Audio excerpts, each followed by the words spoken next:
bonsoir. Bonsoir. Nous vous recevons pour une chaîne internet qui s'appelle Thinkerview. Nous sommes en direct. Est-ce que vous pouvez vous présenter succinctement ? Je suis de formation historien. Puis ensuite, j'ai passé l'ENA, j'ai travaillé une trentaine d'années dans la haute administration. Et puis, les 10 dernières années de ma vie professionnelle à diriger une société d'intelligence économique. Maintenant, je suis retraité, donc je me livre essentiellement à de l'écriture et de l'analyse. Voilà. C'est tout ce que je peux dire. Votre parole est donc libre. Ma parole est libre. Le problème, c'est qu'elle l'était aussi quand j'étais dedans, si vous voulez, ce qui m'a effectivement créé des ennuis. Mais c'est un peu le paradoxe qu'on va essayer de développer, c'est-à-dire quand vous êtes dans une structure, et beaucoup d'amis du Quai d'Orsay me l'ont dit, on est obligé d'adopter la culture de l'organisation à laquelle on appartient. Et donc, on ne peut pas dire, par exemple, à un ministre, vous savez, tout le monde se fout de la position de la France dans le pays où je suis affecté. Il faut toujours lui dire, l'ensemble de nos partenaires attendent une prise de position du département, etc. C'est à moitié caricatural. Une fois, je me suis amusé à écrire un télégramme diplomatique sans objet. Pourquoi ? Parce que, si vous voulez, l'argumentaire était toujours un peu le même. C'est-à-dire, il faut montrer que la France est une puissance importante, pays des droits de l'homme, puissance nucléaire, membre permanent du Conseil de sécurité. Puis à partir de là, on peut raconter ce qu'on veut. Parce qu'il faut donner au pouvoir central l'impression qu'effectivement, la France est un acteur essentiel sur tout théâtre de crise, quel qu'il soit, y compris les problèmes d'alimentation en eau ou tout à moto, quoi, quelque chose comme ça. Donc, cette distance critique, ça suppose de se déconnecter d'une administration si on renonce à faire carrière. Voilà. Donc, on arrête là, c'est pas la peine d'aller plus loin. Alors aujourd'hui, on va parler guerre, comment on arrive à la guerre, on va parler peut-être renseignement, intelligence économique, sanctions et autres joyeusetés inhérentes à la guerre. Première question. Alors, moi, ce qui m'a motivé sur la guerre, c'est que, et ce qui continue d'ailleurs à me motiver, c'est comment se fait-il qu'on aboutisse à quelque chose qui est assez extraordinaire, parce que la guerre, c'est une inversion des valeurs habituelles de la société. Il faut tuer, on a obligation de tuer. Si on refuse de tuer, on est tué par ses compatriotes. Donc déjà, cette inversion de valeurs-là, pour qu'elle soit acceptée, il faut qu'il y ait tout un processus qui amène les gens, dans les démocraties comme dans les dictatures, à considérer que c'est un processus impossible à éviter. Et deuxième question, pour l'avoir vécu de l'intérieur au ministère de la Défense, je m'élève, et encore plus aujourd'hui, bien que ce soit difficile à expliquer, contre l'idée que j'entends souvent, c'est que les démocraties sont pacifistes et les dictatures sont bellicistes. Ce qui est complètement faux, parce que on y reviendra, mais la France et la Grande-Bretagne étaient les deux grandes puissances, les deux républiques ou les deux démocraties du 19e et du 20e siècle, et elles étaient les deux grandes puissances coloniales de la planète. Bon. Quand en 1948 on vote la Charte internationale des droits de l'homme, on a donc les deux puissances coloniales, France et Grande-Bretagne, dans les membres permanents. On a les États-Unis qui sont racistes et ségrégationnistes, on a la Russie de Staline, on a la Chine de Chiang Kai-shek. Donc en matière de droit international, il faut bien penser que c'est en gros, faites ce que je dis, faites pas ce que je fais. Bon. Ça c'est important, on reparlera du droit international. Oui, mais alors justement, c'est pour ça que le droit de la guerre est une espèce de trou intellectuel, c'est-à-dire comment est-ce qu'on fait qu'au bout d'un certain temps, deux populations qui ne se connaissent pas vont aller se massacrer au bénéfice de deux chefs qui parfois eux-mêmes se connaissent et se respectent. Alors, ça c'est un point qui est encore une fois très important, c'est les démocraties ne sont pas pacifistes par nature. Depuis 1991, on a fait, donc chute de l'URSS, on a mené une trentaine d'opérations d'OPEX, d'opérations militaires extérieures. Alors évidemment, après le 11 septembre, alors là, c'est l'éclatement, c'est la folie absolue. Mais tout ça parce que, encore une fois, il y a une universitaire qui a utilisé le terme des guerres justes, entre guillemets. C'est-à-dire qu'à chaque fois, il fallait trouver une justification à quelque chose qui pouvait être purement et simplement une agression, scénario irakien, mais qui fait que derrière tout ça, vous avez un certain nombre de courants idéologiques qui expliquent que cette guerre est juste. Alors après, parce qu'ils apportent la démocratie pour les populations, parce qu'ils apportent les écoles pour les petites filles, parce qu'ils font arrêter les bombardements, parce qu'ils protègent d'un génocide. C'est-à-dire que là, on va glisser sur quelque chose d'autre qui est une caractéristique qu'on voit bien aujourd'hui. Mais juste revenons sur ce qu'ont été des décisions officielles. C'est-à-dire que après le 11 septembre, tout à coup, apparaissent dans les motivations de la guerre ce que sont les néoconservateurs américains, qui ont beaucoup d'affidés en France, et les néo-évangéliques américains. Alors ce qui est intéressant, c'est la double démarche, parce que les néoconservateurs proches d'Israël considèrent que la disparition de Saddam Hussein, alors qu'on est dans le 11 septembre, il n'avait rien à voir, le pauvre Saddam, hein. Bon, sa disparition va contribuer à la stabilité d'Israël. Et les néo-évangéliques, ce qui est très intéressant, c'est qu'ils sont très proches des radicaux juifs, c'est-à-dire qu'ils considèrent que la constitution du grand Israël, telle que promis dans la Bible, est la condition d'arrivée du Messie. Alors il s'est passé une anecdote qu'il faut que vos auditeurs connaissent. Donc évidemment, Netanyahou les choyait comme on pouvait très bien imaginer, mais enfin ça posait un problème théologique de base. C'est que pour les Juifs, vous savez bien que le Messie n'est jamais venu, tandis que pour les chrétiens, il est déjà arrivé. Donc il y avait des discussions oiseuses sur le thème, le Messie, etc. Et alors un jour, Netanyahou s'en est sorti en disant, écoutez, le jour où il viendra, on lui posera une seule question, est-ce que c'est la première fois ou est-ce que c'est la deuxième fois que vous venez ? Bon, comme ça, hop, il a arrêté la conversation. Mais on a des motivations qu'on n'étudie pas ou qu'on croit étudier avec des motivations stratégiques, parce qu'en faisant ci, il va faire ça, etc. Les ressorts profonds qui vont mener à la guerre, et je prends volontairement l'exemple d'une démocratie, ce sont des ressorts profonds qui vont se donner une légitimité et dans lequel c'est pas la recherche du pétrole qui va conditionner. Il y a évidemment le pétrole, c'est-à-dire qu'évidemment, il vaut mieux s'emparer de l'Irak que de s'emparer du Yémen. Mais il reste que la motivation idéologique pour que la chose apparaisse acceptable par une démocratie ne sont pas on va capter le pétrole irakien. Donc, ce qui m'a intéressé, c'est justement de comprendre comment on arrive aux guerres et comment on y arrive évidemment surtout par les démocraties. On y arrive pourquoi? Parce qu'il y a une carence en termes de renseignement, il y a un biais de confirmation, pas de biais de confirmation, il y a de l'idéologie dans les think tanks ne voient rien, les services de renseignement ne voient rien, ils veulent pas écouter. On va prendre l'exemple russe avec la guerre en Ukraine. Ouais. Mais ça fait des années que les Russes font des exercices militaires à nos frontières, qui font passer des bombardiers stratégiques à 100 km de Brest, en disant « coucou, on est là ». Ils font passer leurs sous-marins, « coucou, on est là ». Ils font des démonstrations lors de salons militaires où ils présentent leur nouvel armement, en disant « regardez mon gros missile, c'est le meilleur du monde, regardez bien ». Ils font 2, 3, 4, 5, 6, 7 déclarations. Ah, et le soleil est revenu. Ah, c'est pas grave, ouais. On en arrive là, à la guerre. Certains think tanks ont compris qu'il allait avoir la guerre uniquement quand ils ont vu les photos satellites de 100 000 ou 200 000 hommes à la frontière ukrainienne. Ils ne voulaient pas le voir. Comment ça se passe? Est-ce que le Quai d'Orsay fait un travail correct à votre avis? Est-ce que les services de renseignement informent correctement nos dirigeants? Ou est-ce que nos dirigeants ne veulent pas voir les choses? Macron a essayé d'arranger les choses depuis 2 ou 3 ans. Il ne faut pas s'imaginer qu'une décision politique, surtout depuis 1991, a fondamentalement correspond aux critères qui étaient ceux de la guerre froide. Pourquoi? Parce que disparaît l'ennemi structurant.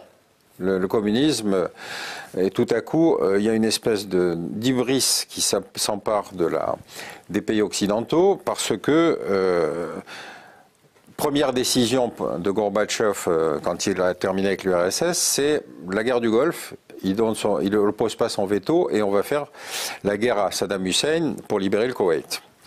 Qu'est-ce qu'il y a d'intéressant dans l'épisode? C'est que quelqu'un invente l'idée que c'est la 4e armée du monde. Je n'ai jamais su qui était la 3e, mais enfin il paraît que c'était la 4e. Bon. Et donc on va faire une guerre qui va mobiliser plein de monde, y compris 150 000 soldats américains, et qui va aboutir à une guerre en 120 heures. C'est court, ça. C'est d'autant plus court que toutes les chaînes de télévision du monde sont là. Et que pour la première fois, on va vivre une guerre en live. Bon. Donc évidemment, on sort de cet épisode avec l'idée que on est mandaté pour être les gendarmes de la planète. Et à partir de ce moment-là, le complexe militaro-intellectuel dont j'essaierai de parler tout à l'heure va dire, là, il y a une crise, il faut y aller parce qu'il y a une menace de génocide, il y a une crise humanitaire, il y a ça. Exemple symbolique, la Somalie. La Somalie, donc à un moment, on apprend dans les journaux qu'il y a des chefs de bande qui pillent des convois humanitaires alors qu'il y a la famine, etc., etc. Je ferai remarquer que la Somalie exportait du grain en Arabie Saoudite, mais enfin, c'est pas grave. Donc, ce qui est important, c'est la dramatisation. Alors, la dramatisation, c'est de dire, effectivement, il faut absolument arrêter ça. Donc, il faut envoyer, non pas de l'humanitaire, mais des soldats pour protéger l'humanitaire. Ce que les humanitaires détestent. Parce qu'ils disent, notre condition d'exercice, c'est que justement, on ne nous prenne pas comme un partenaire dans la guerre, de l'un ou de l'autre côté. Ou un service de renseignement déguisé. Oui, ou un service de renseignement, mais bon, en même temps, en matière de renseignement, la Somalie, ça ne nous apportait pas grand-chose. Hein. Bon. Donc, intéressant, j'en parle avec Ronnie Broman, patron de MSF, qui me raconte comment il a vécu cette intervention somalienne. Il me dit, j'appelle mes équipes à Mogadiscio en leur disant qu'est-ce qui se passe, qu'est-ce que vous en pensez. Les équipes lui disent, écoute, les types qui volent les convois ne sont pas les types qui pillent les convois ne sont pas des voleurs. Ils ne revendent pas la nourriture, ils la distribuent à leur clan parce qu'ils estiment qu'ils sont mal servis. Ils n'ont pas augmenté le flux. Bah alors justement, ils disent si on augmente le flux, on tue une des causes de la conflictualité. Donc Broman prend son bâton de pèlerin, il va à Bruxelles, à New York, etc. Et pendant qu'il est là-bas, hop, la guerre est déclenchée. Par un autre humanitaire qui s'appelle Kouchner, mais qui lui est devenu un politique. Vous voyez ce que je veux dire ? Pourquoi vous dites qu'il a déclenché la guerre ? Pardon ? Pourquoi vous dites qu'il a déclenché la guerre, Kouchner ? Mais parce qu'il était devenu politique, il n'était plus humanitaire. Or, un politique qui déclenche une guerre, par principe, il a l'impression d'être dans sa fonction, tu sais. Je me rappelle plus bien comment il a fait pour déclencher cette guerre-là. Il n'a jamais déclenché cette guerre. Ben, c'est-à-dire qu'il y avait tout l'arrière-fond intellectuel. On disait comment ces gens qui meurent de faim, machin, on ne peut pas laisser faire, etc. C'est-à-dire, tu vois, l'interpellation sur le thème « on ne peut pas ne pas », la double négation, permet de dire il faut absolument, puis militairement c'est pas grand-chose, donc on y va. L'erreur du militairement négligeable est très intéressante parce que ça va expliquer toutes les autres interventions par la suite. Et donc on envoie des militaires, les Américains s'y collent aussi, et puis tu connais l'histoire, ils veulent absolument considérer que le grand méchant loup c'est le général Aidid, celui qui tient Mogadiscio, parce que c'est lui qui voit l'arrivée des convois humanitaires par bateau, etc. Donc il décide de se débarrasser d'Aidid, simplement Aidid il connaît Mogadiscio mieux que les GIs américains, que les services de renseignement américains. Donc il y a cet accrochage avec des hélicoptères américains, il y a une vingtaine de GIs qui sont tués, donc les Américains disent ouf, nous, envoyer des boys se faire tuer pour les Africains, c'est fini, on se retire. C'est pas le Faucon Noir, c'est ça ? C'est ça, c'est l'opération Faucon Noir, exactement. Et donc, si tu veux, l'émoi dans l'opinion publique américaine qui s'était ému de la question humanitaire, s'est immédiatement ému par le fait que 20 boys sont été tués. En plus, les corps sont traînés dans les rues de Mogadiscio. Enfin, il y a tout le côté dédramaturgique, si tu veux, qui fait que si c'est comme ça, on s'en va. Voilà. Donc, les Américains ne viendront pas au Rwanda. Non, nous, l'Afrique, on s'en occupe. On s'en occupe plus. Donc, si tu veux, cette crise-là, aujourd'hui, tout le monde se fout de ce qui se passe en Somalie. Donc, soit c'était un problème stratégique, et dans ce cas-là, il faudrait toujours avoir une politique somalienne, soit c'était un phénomène humanitaire et médiatique, et dans ce cas-là, ben, on dit, ben, après tout, les Somaliens, ils peuvent se tuer entre eux, ça ne nous concerne plus. Donc, tu vois que le rapport avec la guerre froide est complètement différent. Parce qu'à l'époque de la guerre froide, si on négligeait une crise, on avait le risque que l'URSS l'instrumentalise. Tandis que là, on se dit, bon, on fait cela, ceux-là, ils veulent pas de nous, c'est pas grave. Bon. Donc, si tu veux, on commence un nouveau rapport à la guerre, parce que l'épisode du Koweït a montré que la supériorité des armées occidentales était telle qu'on va souvent avoir la solution d'envoyer du militaire en pensant que ça va calmer tout le monde. Bon. On a une première déconvenue à Sarajevo. On met des forces françaises et anglaises en interposition en se disant ils vont se tenir tranquilles. On a perdu, je crois, plus de 80 types en Yougoslavie quand même. Hein. Donc, on était dans une position de porte-à-faux. On croyait que le simple présence de casque, quelle que soit la couleur, suffisait. Et puis, alors surtout, on va avoir, à partir du 11 septembre, une espèce de déchaînement absolu. Parce que, autant on a considéré que la décennie était une espèce de décennie où finalement il n'y avait plus d'ennemis, que les Russes ne se manifestaient plus, donc on pouvait faire de l'humanitaire, on pouvait faire du soutien à tout problème à droite à gauche. À partir du 11 septembre, on voit tout à coup apparaître un ennemi que personne n'a vu arriver. Personne. Là, je reviens sur tes questions de renseignement. C'est que Ben Laden, on le connaissait. Il avait déjà exprimé un certain nombre de mécontentements. En particulier, quand se déclenchait la guerre du Koweït, il était allé voir le roi d'Arabie Saoudite en disant « Mais moi, j'ai des troupes que j'ai aguerries qui rentrent d'Afghanistan. On peut défendre la patrie des lieux saints par des musulmans. » Et le roi lui dit, attendez, on est entre gens sérieux, on va s'adresser aux Américains. Et les Américains vont débarquer, il va y avoir 150 000 hommes qui vont débarquer dans les rues de toutes les villes américaines, de toutes les villes saoudiennes, avec des femmes qui conduisent, avec des femmes qui foutent la raclée à la police religieuse quand ils veulent leur donner des ordres, etc. Donc c'est un profond séisme dans la société saoudienne. Mais en même temps, la guerre est gagnée très vite. Bon. Simplement, Ben Laden y a gardé sa dent contre à la fois la monarchie et contre les Américains. Et finalement, il va donc commencer les attentats en Arabie Saoudite, y compris sur des compounds américains, et les Américains vont se déménager pour aller au Qatar. Mais tu vois bien qu'à partir de ce moment-là, toute la mécanique se dérègle. C'est-à-dire qu'on a un type qu'on connaissait parfaitement, c'était lui par lequel transitaient l'aide aux Moudjahidines, vous savez ce qu'on appelait les combattants de la liberté. Après on les a appelés les talibans, mais enfin bon, on les appelait les combattants de la liberté. Et donc on est dans une situation où, si tu veux, on se disait, tant que c'était le cadre Est-Ouest, on se disait les ennemis de nos ennemis sont nos amis. Bon. Là on s'aperçoit que tout le logiciel doit être repensé. Alors comment est-ce qu'on se sort de la situation? Et là c'est pour ça que je te dis, c'est pas une question de service de renseignement, c'est que Comment on n'a pas vu le coup de Poutine s'énerver avec l'Ukraine? Oui, mais si tu veux, il faut le prendre dans la continuité. Je reste une minute sur la question des services de renseignement. Quand, après le 11 septembre, il y a un fait, 15 Saoudiens sur 19 terroristes. Plus gros contingent de combattants étrangers en Afghanistan avec les combattants de la liberté. Donc tu te dis, il y a un fait, c'est pas une question de renseignement, c'est un fait. L'Arabie Saoudite a contribué à la diffusion du salafisme sur la planète. Donc la question de l'aveuglement du politique n'est pas une question d'information, c'est une question de posture politique, diplomatique, tout ce que tu veux. Et ça, on va le retrouver à l'égard de la Russie, puisque évidemment ton sujet c'est celui-là. Pourquoi je dis ça? Parce que quand tout à coup se provoque ce séisme de la disparition de l'URSS. Séisme pour les Russes? Pour tout le monde. Pour tout le monde. Parce qu'évidemment, dissolution du pacte de Varsovie. Donc la question se pose, qu'est-ce qu'on fait de la Russie? Léger flashback. Tu te souviens qu'on a fait 2 guerres mondiales au XXe siècle. On les a résolues, on en est sorti à chaque fois avec des méthodes différentes. Guerre de 14-18, bon c'est vrai que la guerre s'était passée en France, mais on a dit l'Allemagne paiera. Effectivement, l'Allemagne a payé, elle a eu la crise terrible, et puis, solution Hitler. Deuxième guerre mondiale, on a décidé, on reconstruit, y compris avec l'ennemi, grâce à l'aide des Américains. Tu vois bien qu'à l'égard de la Russie qui disparaît en 91, on a pris la première posture. La Russie doit payer, elle nous a fait tellement de mal, elle nous a tellement emmerdés, etc. En plus, on a tous les pays satellites qui disent « oulala, sortez-nous de tout ce qu'on a vécu pendant 50 ans », et donc, ils vont demander tout de suite l'adhésion à l'Union européenne, l'adhésion à l'OTAN. Bon. Pas de raison de leur refuser, bien que les Russes déjà considèrent que dans les entretiens qu'avait eu Gorbatchev avec les responsables américains, on s'était engagé à ne pas élargir l'OTAN puisqu'on ne voulait pas la dissoudre. C'était une promesse verbale? C'est une promesse verbale. Mais enfin, si tu ne penses pas diplomatiquement aux décisions que tu prends, tu peux difficilement dire aux Polonais, vous savez, rassurez-vous, vous n'avez pas besoin de l'OTAN. Bon, ils ont quand même vécu 2 fois le partage ou 3 fois le partage de la Pologne. Ils ont une espèce de tropisme, exactement d'ailleurs comme le tropisme des Russes, on en reparlera. Mais tu comprends bien que la pression diplomatique, politique était que, effectivement, ces pays voulaient entrer dans l'OTAN. Donc c'était difficile de le leur refuser.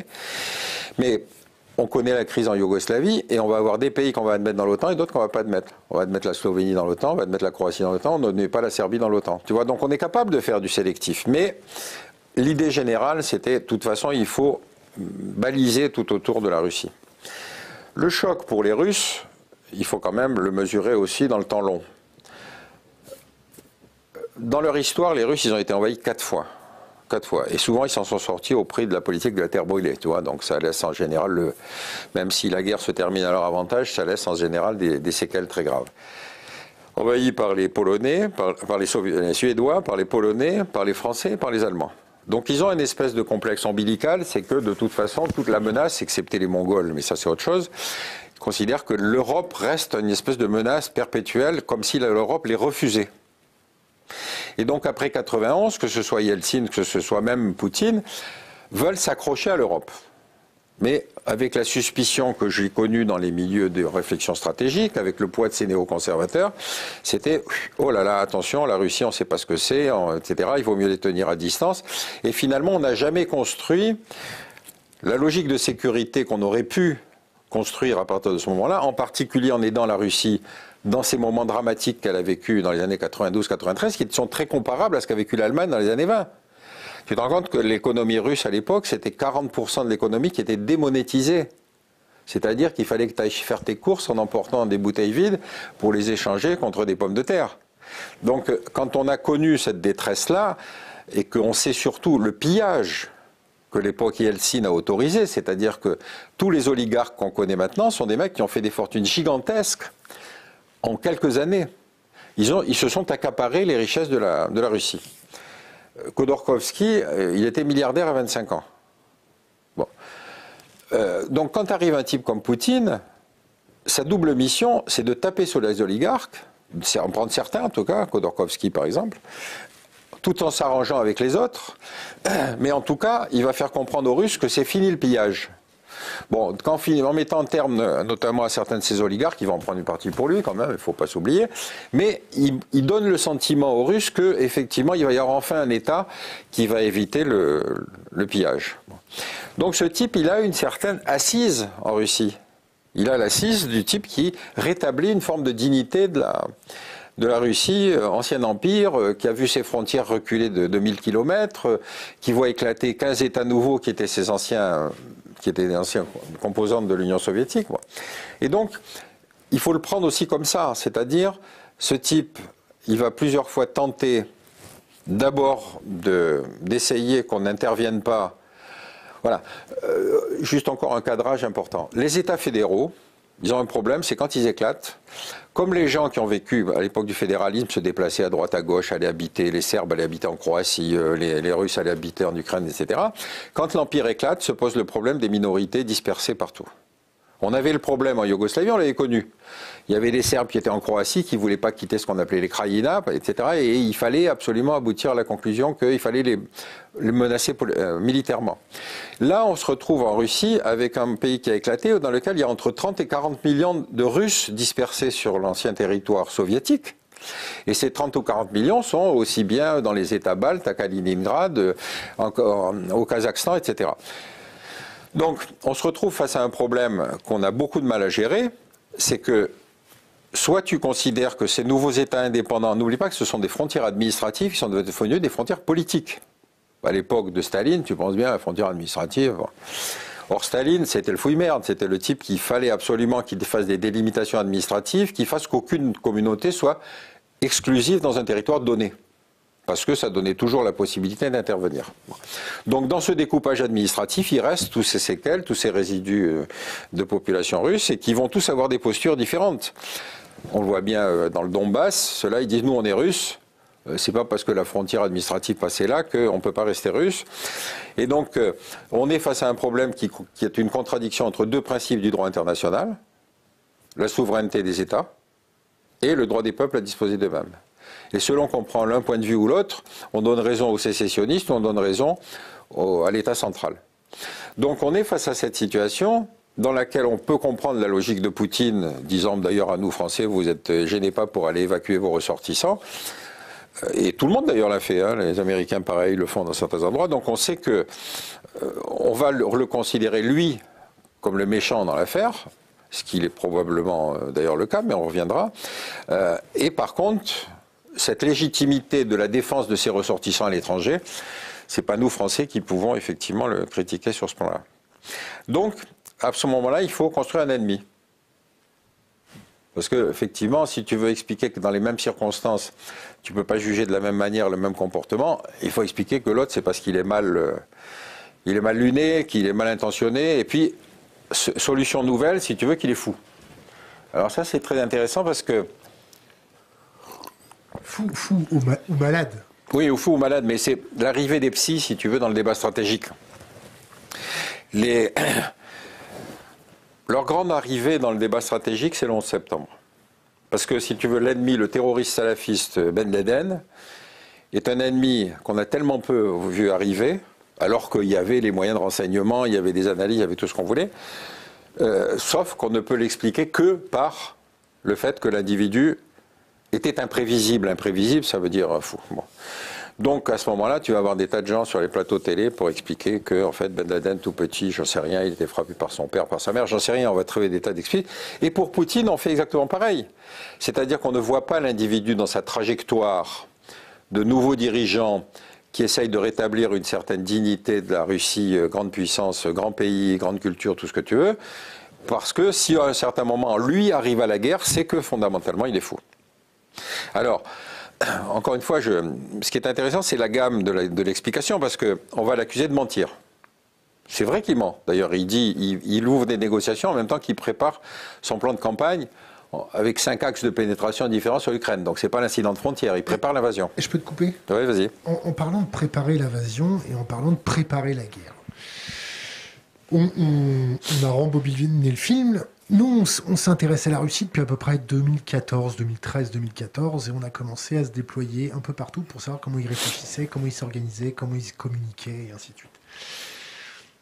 On a suivi de très près les armes, leurs nouveaux prototypes, et on a suivi aussi leur dédollarisation, leurs achats d'or et d'argent, leur capacité à faire des exercices pour se déconnecter de l'Internet.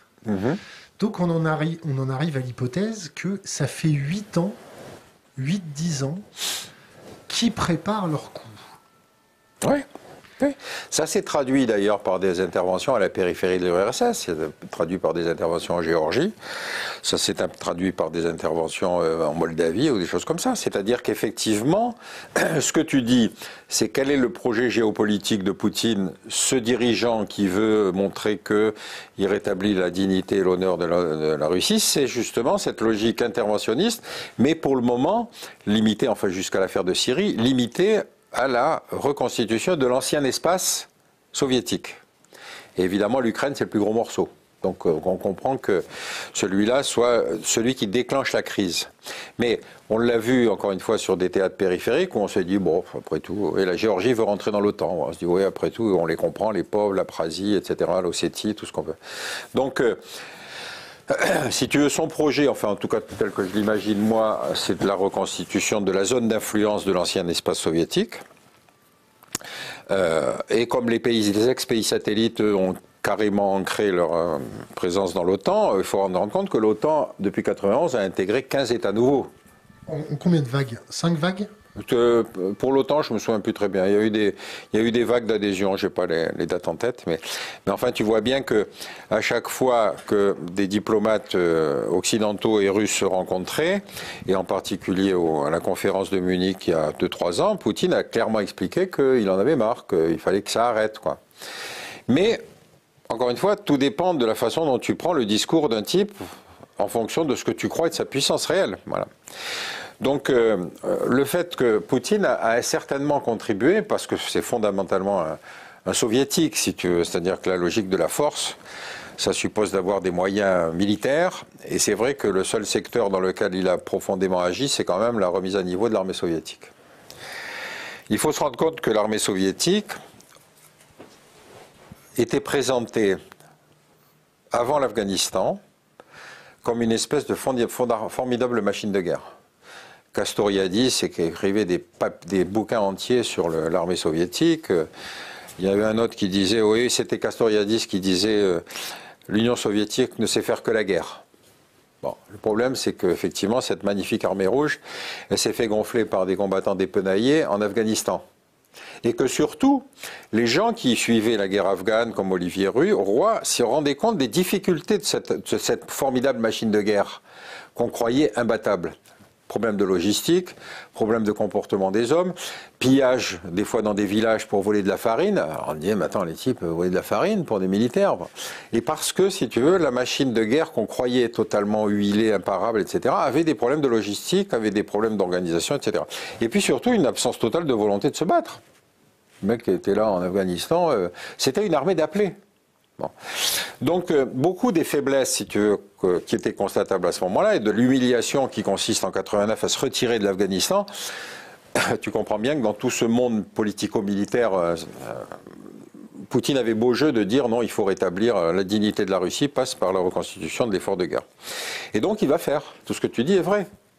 Simplement, la question, c'est est-ce que tu considères que c'est une posture de défense ou est-ce que tu considères que c'est une posture agressive? Et c'est à travers l'Ukraine qu'on a effectivement, pour la première fois, la question posée aussi clairement. Donc, alors, si tu veux, ce qui est intéressant, c'est le procès qui est actuellement mené contre Poutine. Donc, il ment. C'est vrai, il a menti, il a dit on va négocier, etc., alors qu'il préparait son plan d'invasion. Bon, à côté de George Bush et Colin Powell, c'est un gamin, je veux dire. Hein, Colin. Bah, parce que... Pour nos auditeurs qui ne suivent pas la géopolitique. Pardon? Pour nos auditeurs, on va expliquer. Ah oui, bien sûr. Bah, si tu veux, c'est le déclenchement de la guerre en Irak. C'est-à-dire, on va expliquer qu'il y a des armes de destruction massive en Irak, alors qu'on finit 10 ans d'embargo, le plus terrible des embargos qu'on a jamais installé sur un pays, en Irak, depuis 91. Les enfants mouraient de la rougeole. Parce qu'on interdisait les médicaments en plat. On va inventer qu'ils ont des armes de destruction massive. Alors l'AIEA, tous les organismes internationaux disent c'est faux. Le nucléaire, il a complètement été démantelé, il n'y a rien.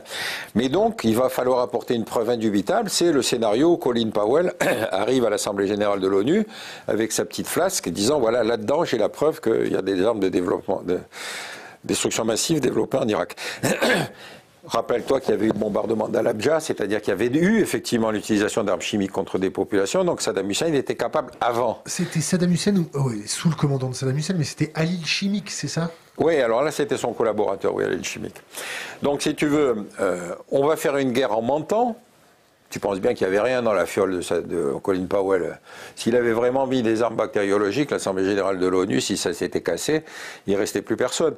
Donc il y avait un mensonge qui a été filmé, rendu public, etc. Mais c'est toute la crédibilité de l'action militaire occidentale qui tombe d'un coup. Et les Français le savaient d'ailleurs, le renseignement français avait fait correctement son Bien sûr, les Français disaient c'est faux. Parce qu'on a des gens à l'AIEA, on a des gens à l'Organisation de contrôle des armes chimiques, etc. Et donc ces gens-là disaient mais non, voilà toutes les inspections qu'on a fait, voilà tous les sites qu'on a visités, etc., etc. Donc tu peux toujours dire ouais, mais ils en ont caché un stock. Par exemple, pardon ? Ils ont des camions pour enrichir. Ouais, c'est ça, il y avait l'histoire des camions, je me souviens. Mais si tu veux, tu te dis, qu'est-ce qui est plus facile que de casser une arme bactériologique dans un hôpital ? C'est facile, donc tu peux toujours dire qu'il y a plein de choses qu'ils ont cachées. Mais enfin, toujours est-il que tu connais le résultat. Ce résultat, il est dans deux dimensions. La technique de guerre américaine, c'est la supériorité aérienne permet de bombarder, de détruire tous les objectifs stratégiques, et puis ensuite, quand l'ennemi est à plat, à ce moment-là, il demande la paix. Bon. Donc c'est ce qui s'est passé, les campagnes aériennes sur l'Irak, avec destruction des centrales de filtration d'eau, les centrales électriques, les machins. Et donc, quand les soldats américains débarquent en Irak, ils disent aux Irakiens qui n'avaient plus ni l'eau, ni l'électricité, ni la sécurité, ni rien du tout, ni forces armées, etc., de leur dire vous avez la chance, vous avez la démocratie. Bon, les mecs disaient ouais, mais peut-être, mais à l'époque de Saddam Hussein, voilà. Donc tu vois comment on tue un projet politique avec des méthodes militaires. Mais parce qu'il y avait cette hubris guerrière, on était tellement convaincus qu'on pouvait faire le bien avec de la guerre. Donc là il s'était affranchi du droit international. Ah bon, complètement, là il s'était assis dessus, c'est pas... Est-ce que Poutine qui s'assoit maintenant sur le droit international, c'est parce qu'il y a eu un précédent américain? De toute façon, c'est la logique de puissance. La logique de puissance, que ce soit la France en Afrique, que ce soit les États-Unis en Amérique latine, que ce soit les Russes dans leur espace soviétique, c'est toujours... L'ordre mélien. Faites ce que je dis, pardon ? L'ordre mélien. Oui, c'est-à-dire c'est faites ce que je dis, faites pas ce que je fais. De toute façon, le motif, il n'est pas difficile à construire. Hein. Il n'est pas très difficile à construire. Donc, il a menti. Il a préparé son plan bien. Alors oui, donc la première chose, il a menti. Ensuite, il tue. Ça, on en voit tous les jours un truc. Donc, je rappelle que... Rigolo. Oui, il veut déstabiliser un pays voisin, etc., comme Saddam Hussein. Et il ne va pas s'arrêter. Alors, après, la question, effectivement, et c'est là qu'on entre dans le débat sur le complexe militaro-intellectuel, c'est tous ces gens qu'on va faire venir sur des plateaux télé pour leur poser tous la même question. Et maintenant, qu'est-ce qui va se passer ? Alors, si tu veux, tu as une double... Les mecs qui n'ont pas vu venir le coup, on leur Ah non, tu ne parles pas d'officiels. Moi, je te parle de gens qui sont des spécialistes de l'islam, des journalistes, des humanitaires, des universitaires, etc. Et avec toujours la même question, qu'est-ce qu'il va faire maintenant ? Ou d'anciens militaires, qu'est-ce qu'il va faire maintenant ? Personne ne sait ce qu'il va faire maintenant. Mais si tu veux, l'appétence qu'on a vis-à-vis des plateaux télé fait que depuis le début de la guerre, là on est au 13e ou 14e jour, tu as 90 ou 100 personnes qui se sont succédées sur les plateaux télé, tous avec des légitimités partielles ou sérieuses, mais à qui on pose toujours la même question, c'est qui va faire maintenant. Moi, je prétends que je ne connais pas Poutine. Je suis peut-être le seul à pouvoir le dire. Et tous les autres, ils expliquent tous qu'ils ont un rapport. Alors, tu as parfois des anciens officiers du KGB qui sortent et qui disent « Moi, je l'ai connu tout petit, dans les collèges, etc. » Qu'est-ce que tu veux accorder comme crédit à un type comme ça? Je ne sais pas.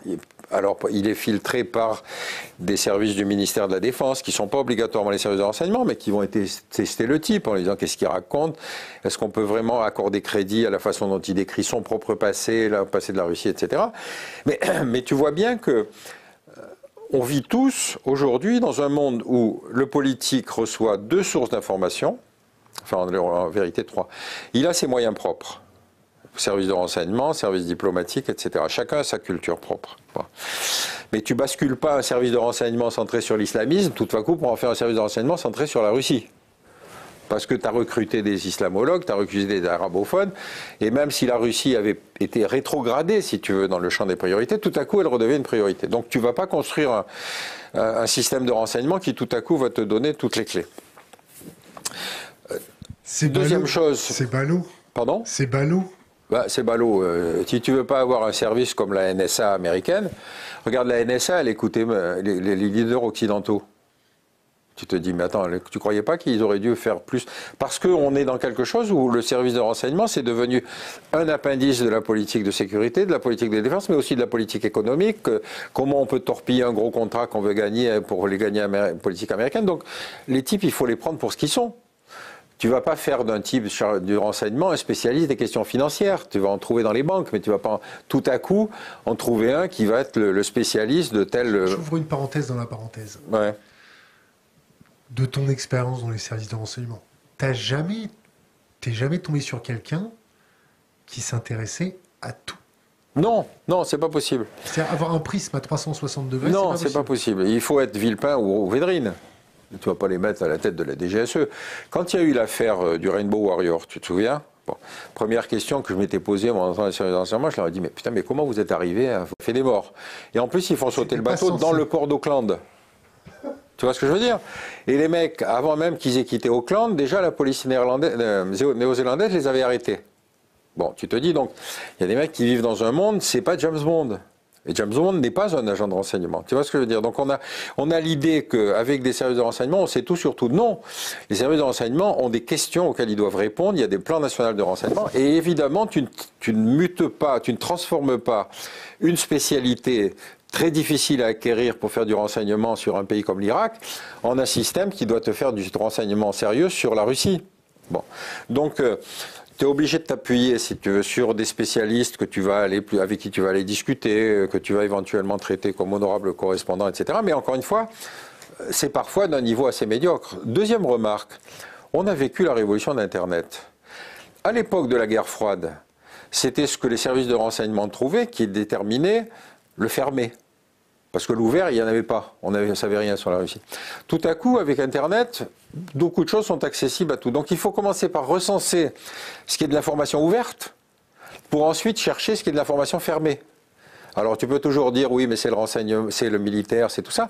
Mais ce que tu dis, toi, ce que tu as trouvé avec tes propres moyens sur les nouvelles armes russes, prouve que tu n'as pas besoin d'être dans le renseignement pour ça. Donc tu vois la difficulté du métier. Donc si tu veux, ils ont les services officiels. Épisode vécu,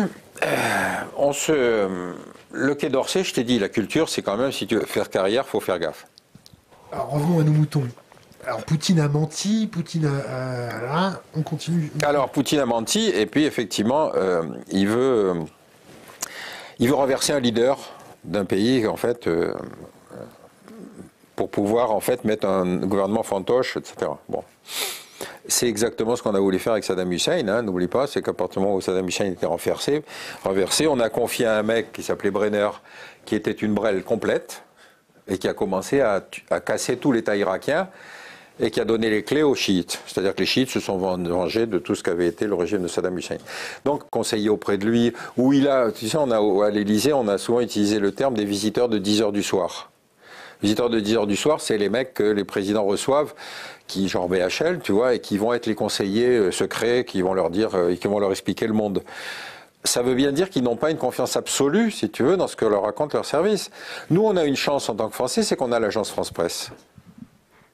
L'agence France-Presse, c'est un formidable outil, beaucoup plus efficace que le Quai d'Orsay. C'est pas sa mission c'est d'informer. Quand tu es diplomate dans un poste, tu sors pas s'il y a des manifestations. Si tu te fais piquer, c'est l'incident diplomatique, tu es rapatrié en urgence au pays, t'emmerdes ton ambassadeur, etc. Par contre, je te coupe, ouais. On a vu quand même Michel Alliot-Marie, au moment des révolutions en Tunisie, prendre l'avion dans un pays en insurrection pour aller proposer des technologies de contre-insurrection. Ah bah bien sûr, ouais. C'était quand même magnifique, ça. Ah bah c'est prodigieux, oui, bien sûr. Pour une ancienne ministre de la Défense, je trouve que c'est fort, mais bon, elle avait une petite relation avec Ben Ali qui n'était pas extrêmement saine. Mais je te prends l'exemple de Ben Ali parce que c'est intéressant. Ben Ali, rappelle-toi, c'était celui qui avait empêché, qui avait assuré la sortie Bourguiba. Il avait empêché les islamistes d'arriver, etc. Donc c'était un type qu'on considérait comme un dirigeant qui empêchait la menace principale. Bon. Je vais en Tunisie pour tout à fait autre chose, et j'avais un copain qui était à l'ENA avec moi, un Tunisien, qui entre-temps avait fait sa carrière auprès de Ben Ali. Il était secrétaire général du ministère de la Défense, ensuite il a été ministre de la Défense. Donc je le vois, je lui ai demandé rendez-vous, je lui dis mais enfin, qu'est-ce qui se passe? Je ne sais plus ce qu'il avait décidé, Ben Ali, enfin un truc complètement absurde. Je lui dis mais qu'est-ce qui se passe? Il est fou. Il me dit non, simplement il est mal conseillé, etc. Je dis attends, on se connaît depuis 20 ans, tu vas pas me sortir le coup du mauvais conseiller. Il me dit non, il a eu un AVC, et il est plus capable de... Je vais à l'ambassade et je leur dis, vous savez, Ben Ali, il a eu un AVC. Tu vois ce que je veux dire? C'est-à-dire que tu te dis, mais tu peux pas, en tant que... la difficulté de dire des réalités est parfois très difficile dans ce système-là. Par contre, les mecs de l'AFP à qui j'en ai parlé, évidemment, il a creusé tout de suite pour savoir où est-ce que le mec était soigné, on allait l'amener au Val-de-Grâce, enfin, tout ce que tu peux imaginer. Donc tu vois, la difficulté de l'appréhension d'une situation, c'est une multiplicité d'approches, et chacun de ces systèmes a sa propre méthode d'analyse. Bon. Donc sur le cas de Poutine, rappelle-toi la rétrogradation dont les soviétologues ont été l'objet après 91. Ils étaient le haut du panier. Ils étaient les mecs à qui il fallait poser des questions sur tout ce que risquaient de faire les soviétiques au Vietnam, en Cambodge, tout ce que tu veux, etc. Bon. Et en fait, brutalement, ils sont remplacés par les islamistes, les spécialistes du terrorisme, le machin, etc. etc. Bon. Donc, ils ont toujours entretenu le feu.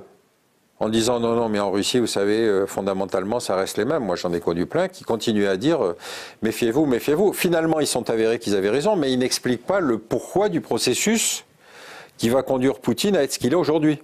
Tu vois, il a symbolisé ce que je crois être la réalité en Russie, c'est-à-dire c'est le type qui a rétabli la dignité. Alors après, quand le type devient fou, c'est un peu le processus Ben Ali, c'est-à-dire c'est un démocrate quand il prend le pouvoir, et puis ensuite, si tu veux, il joue le jeu de se faire réélire, de se faire remplacer, de remplacer ensuite le remplaçant du remplaçant, enfin tout le truc qu'il a fait avec Medvedev, et là tu t'aperçois qu'à ce moment-là, comme disait Saint-Just, le pouvoir rend fou et le pouvoir absolu rend fou absolument. Bon, donc il y a eu un processus. C'est ça qui m'intéresse, c'est ce processus-là. C'est-à-dire à quel moment il faut sonner tirer la sonnette d'alarme de façon à ce que non seulement tu aies les renseignements militaires, chose qui est du domaine du renseignement, de la DRM, etc., qui étaient probablement évalués correctement. La France est le seul pays qui a des moyens de renseignement sérieux, si tu veux, en Europe. Hein. Le reste est dépendant des renseignements américains. Et donc, probablement, enfin je n'étais pas à l'Élysée, mais probablement les militaires ont tiré la sonnette d'alarme en disant c'est étrange, il y a des mouvements de troupes, il y a des axes de pénétration différents, bon bref. Mais rappelle-toi, tout le monde pensait que c'était pratiquement improbable, que c'était impossible, que finalement c'était un trop gros morceau, on a tous serré les fesses en gros. C'est du déni. Pardon? C'était du déni. Oui, bien sûr que c'est du déni. Bien sûr, mais ça fait aussi partie de la politique, si tu veux, à certains moments, de dire non, vous inquiétez pas. Par exemple, je te prends l'exemple toujours dans la crise actuelle. Poutine joue la stratégie de la menace et de l'angoisse. Il fait du discours, j'irai jusqu'au bout de mes objectifs, d'ailleurs, je mets en alerte mes forces stratégiques, etc., etc. Toi, dirigeant occidental, qu'est-ce que tu fais face à cette stratégie de la menace? Il est évidemment destiné à faire peur à l'opinion publique occidentale. En jouant sur l'opinion publique, il veut faire pression sur les dirigeants occidentaux, du genre tenez-vous à carreau. T'es d'accord? C'est ça sa logique. Je ne suis pas bien sûr. Je pense qu'il a voulu clairement mettre pression sur les dirigeants. Oui, mais en même temps, son discours sur le nucléaire, par exemple, n'a pas de rationalité militaire. Bon, donc en brandissant le nucléaire, si tu veux, il change la rubrique de communication sur la guerre. Bon, rappelle-toi tout ce qu'il va argumenter sur dénazifier le régime en Ukraine, enfin des trucs comme ça, mais ça, il fait référence à quelque chose qui ne marche que dans l'opinion publique russe. Personne en Occident considère que Hitler bouge dans sa tombe et qu'il va revenir. Mais tu vois bien que pour les Russes, si tu veux, il y a une loi qu'a énoncé un sociologue que je trouve très rigolo, je crois que ça s'appelle la loi de Godwin, qui dit quand une polémique s'amplifie, la probabilité qu'on utilise les termes fascisme, stalinisme, terrorisme s'approche de 1. C'est-à-dire, tu vois, c'est plus un débat, c'est une invective. Bon. Et donc, on se dit, il va parler du nucléaire. Pourquoi? On ne voit pas pourquoi. Je te coupe un peu. Ouais, vas-y. 2014-2015, je rencontre des reporters de guerre russes. Ouais. D'accord? Ouais. On discute. Sur quel théâtre d'opération? Je rencontre des reporters de guerre russes. Je discute avec eux. Le premier truc qu'ils m'ont montré, c'est des vidéos de l'Ukraine. Des cadavres. Ils m'ont expliqué qu'il y en a un qui a perdu 20 kilos parce que pendant un mois, il a dormi, où il rangeait les cadavres. Ils me montrent les vidéos de ça, ils me montrent les frappes qu'il y a... C'est-à-dire du Donbass, ces images du Donbass, ouais. Et donc le premier truc qu'ils montrent, c'est ça, en disant « Ah, il y a la guerre partout, mais il y a une guerre que les Occidentaux ne veulent pas voir. Ils sont en train de massacrer les russophones. » Ouais. Dès 2014-2015. Qu'est-ce que tu veux que je te dise? Bien sûr qu'ils y sont sensibles. Est-ce que les Occidentaux ont réellement perçu, grâce à leurs médias, que ça cartonnait si fort là-bas? Il y a eu des reportages, notamment faits du côté du Donbass, qu'on m'a cité récemment, où effectivement on montrait... 2014-2015, là. Non, mais justement, je te parle de ça parce que c'est un reportage qui a 2-3 ans, avant le début de la guerre. Et effectivement, il essayait de montrer la vie vécue par les Russes côté région sécessionniste. Les Ukrainiens. Pardon? C'était toujours des Ukrainiens, à l'époque. Mais attends, tes reporters de guerre, ils montraient des cadavres russes ou des cadavres... Des cadavres ukrainiens. Oui, mais ukrainiens côté... Du côté Donbass. Ils ne disaient pas que c'était des Russes. Non, bien sûr qu'ils ne disaient pas que c'était des Russes. Mais enfin, eux, ils se percevaient comme Russes, sinon ils n'auraient pas fait sécession. Bon. Et donc, la marche vers la guerre suppose, encore une fois, une préparation. Rappelle-toi le début de la guerre d'Algérie, ce qu'on appelait les événements. On ne parlait pas de la guerre, hein, tu n'étais pas né, mais enfin, on parlait des... On commence par expliquer que les Félagas massacrent. Et donc, à partir de ce moment-là, il faut envoyer l'armée parce qu'il faut rétablir l'ordre, pacifier. Tu vois, c'était de la pacification. Donc, dans toutes les guerres, tu as cette démarche expliquant que l'autre est le méchant et que par nature, il ne respecte pas les lois de la guerre. Et donc, est-ce que c'est fondamentalement différent que les Russes aient été sensibles à toutes ces minorités dispersées à droite et à gauche, qui parfois étaient maltraitées? Pense que quand il y a la révolution de Maïdan, le nouveau régime commence par imposer l'ukrainien comme seule langue officielle en Ukraine. Et il y a 30% de russophones en Ukraine. On aurait dû le calmer, le mec, en lui disant, écoutez, arrêtez, c'est pas la peine de rejeter de l'huile sur le feu, mais est-ce qu'on en avait les moyens? Est-ce qu'on aurait réussi à les convaincre, etc. Toujours est-il que le phénomène pour susciter le conflit, il est pris aussi par le régime nouveau. Bon. Donc, c'est pour ça que je te dis que la logique diplomatique ne l'a pas suffisamment emporté dans toute cette relation à la Russie, parce qu'il fallait à ce moment-là dire attendez, n'adhérons pas tout de suite à l'idée de la grande démocratie qui progresse. Il faut effectivement, dans un pays où, encore une fois, les frontières staliniennes faisaient que de toute façon, tu avais toujours ce genre de problème avec des populations qui n'étaient pas homogènes, doit être géré, si possible, avec une conférence internationale sur le droit des minorités, le respect des frontières, tout ce que tu veux. Deuxième remarque, la relation russo-ukrainienne, si tu veux, est une relation complexe qui s'inscrit dans le temps long. Alors, c'est vrai qu'on te sort que Kiev était la capitale de l'origine de la Russie, la ville capitale qui ensuite a migré, etc., vers Moscou. Et donc c'est à ce titre-là que les Russes vont se donner un espèce de droit sur l'Ukraine. Bon. Ce processus-là, qui est le recours à l'histoire pour prouver une légitimité, est un truc qu'on retrouve beaucoup dans les conflits. Les Serbes disaient le Kosovo, c'est là qu'est née la Serbie, donc on veut annexer le Kosovo. Bon, il n'y a plus de Serbes sur place, mais leur argumentaire c'était ça. Les Juifs radicaux, c'est la terre qui nous a été donnée par Dieu, ça s'étend jusqu'à l'Euphrate. Et les néo-conservateurs, les néo-évangéliques américains adhèrent à cette vue. Si tu regardes sur des sites néo-évangéliques américains, tu vois la guerre, la géopolitique telle qu'ils l'imaginent, c'est exactement la même que celle des juifs radicaux, c'est-à-dire ils veulent redistribuer la carte du Moyen-Orient, étape préalable à l'arrivée du Messie. Donc tu as des motivations qui pèsent, notamment en démocratie par l'intérieur, que tu ne vois pas apparaître automatiquement dans les télégrammes diplomatiques, mais qui sont des forces qui vont pousser à la guerre. Alors, je te coupe parce que tu parles de télégrammes diplomatiques. Il y a Wikileaks. Tu vois ce que c'est, Wikileaks? Qui a fait fuiter des télégrammes diplomatiques, qui a fait fuiter beaucoup de choses. Là, récemment, Wikileaks republie des télégrammes où il y a marqué clairement... Télégramme de quoi? Américain? Russe? Américain. Ouais. Il marque clairement que l'approche de l'OTAN aux frontières de la Russie, c'est un casus belli qui va faire générer des choses dramatiques. Ouais. Ça les a pas arrêtés, ils ont continué. Oui, mais ce qui est intéressant dans l'exemple que tu cites, c'est le fait qu'encore une fois, il se passe à l'intérieur des mécanismes de pouvoir des prises de position parfois très intelligentes et qui sont véritablement proches de ce qui va se passer, mais la façon dont c'est pris, la façon dont c'est entendu, c'est complètement différent. Je te prends volontairement des exemples autres. Quand commencent les années sombres en Algérie, au ministère de la Défense, tu as 3 générations qui connaissent tous l'Algérie. Tu as les militaires qui ont fait la guerre d'Algérie, l'Algérie on connaît, on a fait la guerre. Tu as les mecs qui ont été coopérants en Algérie après 91, à l'époque où on pensait le socialisme, l'industrie industrialisante. Et puis tu avais une 3e génération qui était des jeunes universitaires qui connaissaient l'Algérie d'après. Mais tu penses bien qu'entre ces 3 sociologies-là, tu avais des influences et des capacités de décision qui étaient assez fondamentalement différentes. Donc c'est comme ça que ça fonctionne la décision. Et vis-à-vis de la Russie, par exemple, si tu veux, ce qui m'a beaucoup frappé, c'est qu'encore une fois, sur les plateaux télé, tu as beaucoup plus de bellicisme que tu n'en as dans les armées. Les armées savent ce que c'est que la guerre. Donc, avant de s'engager là-dedans, ils détestent les opérations d'interposition, de maintien de l'ordre, etc.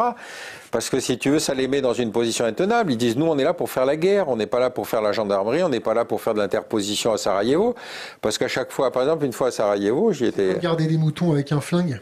Ouais, mais beaucoup plus grave, si tu veux. Il y avait à Sarajevo, les casques bleus français avaient constaté qu'il y avait un sniper qui tirait d'une 15e ou 16e étage d'un truc, etc. Puis un beau jour, ils en ont eu marre, ils ont essayé de le repérer, de monter. Bon.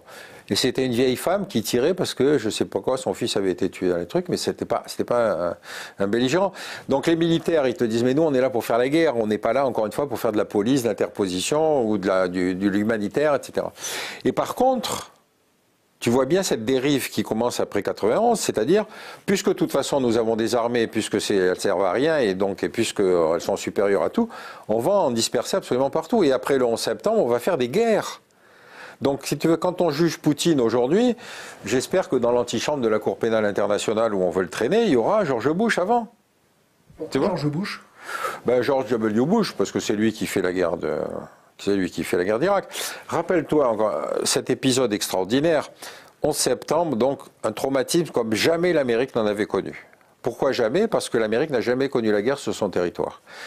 Le dernier combattant de la guerre de sécession est mort en 1955. Bon, on ne peut pas dire que ça fasse un rapport à la guerre, les villes bombardées, les coupures d'eau, les tickets de rationnement. Ils ne savent pas ce que c'est. Le 11 septembre est un choc évidemment gigantesque parce que tout à coup, en plein cœur de New York, il y a effectivement le World Trade Center, etc., etc. Or, le premier discours que fait George Bush sur l'état de l'Union en janvier 2002, c'est de désigner l'axe du mal, qui sont l'Iran, l'Irak et la Corée du Nord. Tu dis, mais attendez, il y avait 15 Saoudiens sur 19 terroristes. Il décide de classifier secret défense 28 pages du rapport du Congrès qui concernait essentiellement les rapports entre l'ambassade saoudienne et les terroristes. C'était eux qui avaient réservé les chambres d'hôtel, etc. Ces 28 pages ont été déclassifiées par Obama 14 ans plus tard. Donc tu vois, dans la catégorie du mensonge, il faut reconnaître que, si tu veux, Poutine a beaucoup à apprendre. Donc, quand tu rappelles ça, tu n'es pas révisionniste, tu ne soutiens pas Poutine, mais j'essaye de comprendre pourquoi les guerres arrivent, et parce qu'en général, pour se battre, il faut être deux. Bon. Et donc, c'est pas soutenir l'offensive de Poutine sur l'Ukraine, c'est d'expliquer pourquoi on en est arrivé là. Voilà. Et donc, c'est pas la peine d'en faire un malade psychiatrique, parce qu'encore une fois, si on devait se livrer à ça, tu sais, c'est le pouvoir qui en fout. Donc, heureusement, il n'y a pas... Mais tu vois bien qu'entre le profil... Tu vois bien que nous, par exemple, le seul homme qui, aujourd'hui, a eu une analyse géopolitique crédible, le seul président, c'était Chirac. Chirac, il est le dernier gaulliste. Et de Villepin. Ah oui, avec de Villepin, évidemment, et son discours à l'ONU. Tout de suite après, ses successeurs... Hollande et Sarkozy vont vite pédaler pour reprendre la route des Américains. Chirac avait fait la guerre d'Algérie. Il savait ce que c'était que la guerre, disons. Hollande, c'est le président du Conseil général de la Corrèze, ce qui ne manque pas de faire trembler Poutine.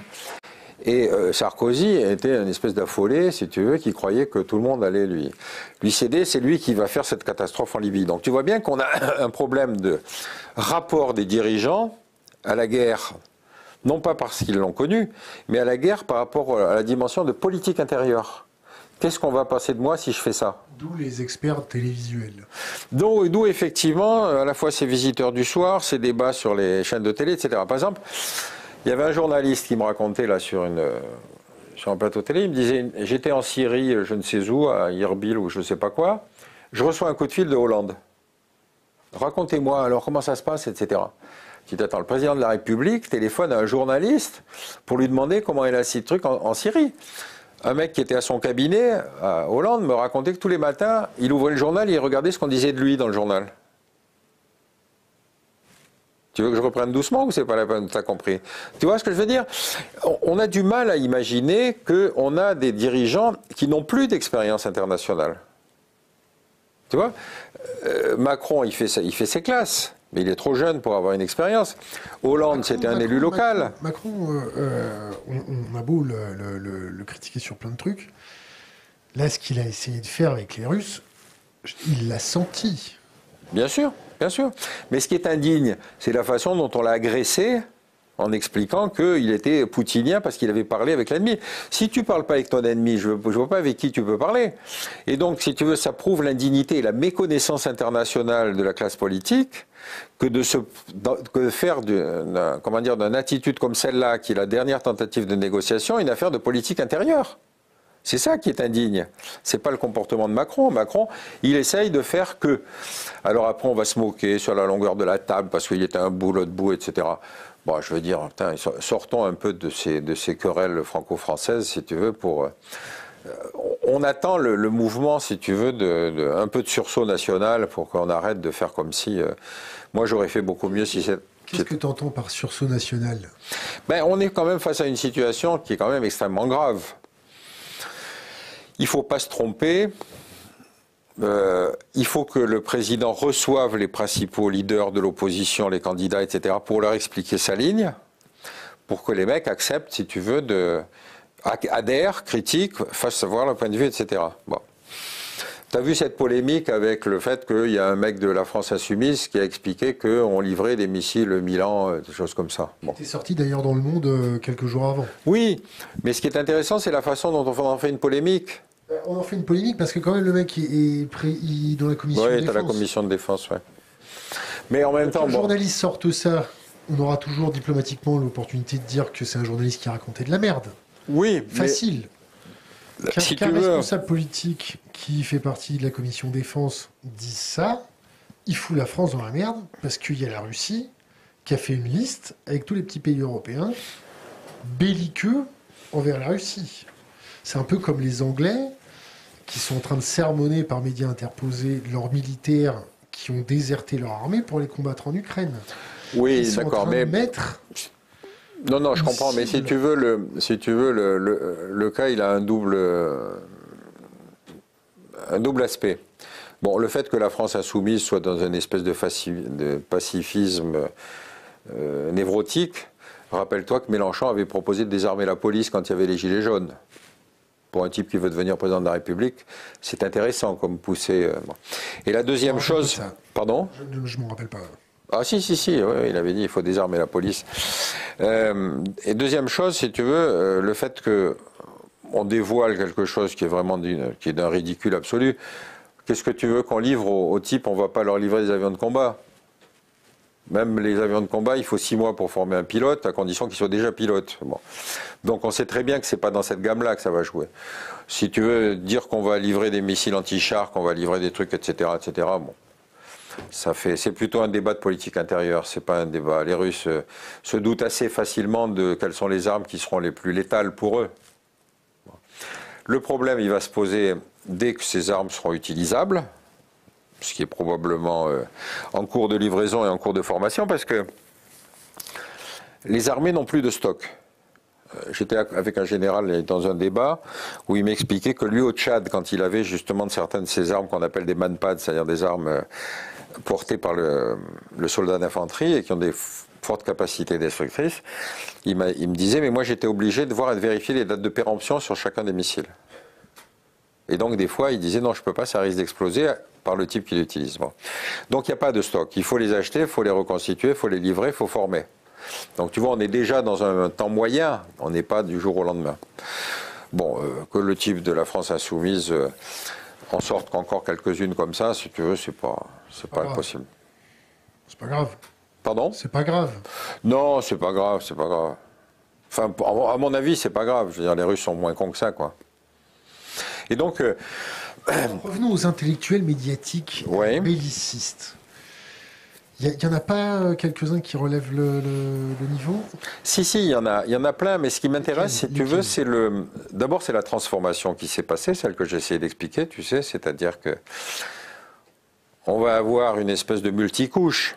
Tu vas avoir le mec qui rentre dans le théâtre de crise, qui dit là-bas il y a un massacre qui est en train de se préparer. Alors, s'il n'y a pas un minimum un crime de guerre ou alors un génocide, tu sors pas du lot. Il y a 400 crises à la surface de la planète. Il faut que le mec qui revient explique que c'est vraiment dramatique. Bon. C'est dramatique ce qui se passe en Ukraine, là, quand même. Ouais, mais tu as vu les chiffres? Tu as vu les chiffres? Pour le moment, c'est une guerre qui tue peu. Oui, par rapport à d'autres conflits. Ben oui. Mais une vie, c'est déjà trop. Ben, bien sûr que c'est vite, c'est trop. Mais si tu veux, ils n'ont pas commencé une campagne de bombardement sur les villes.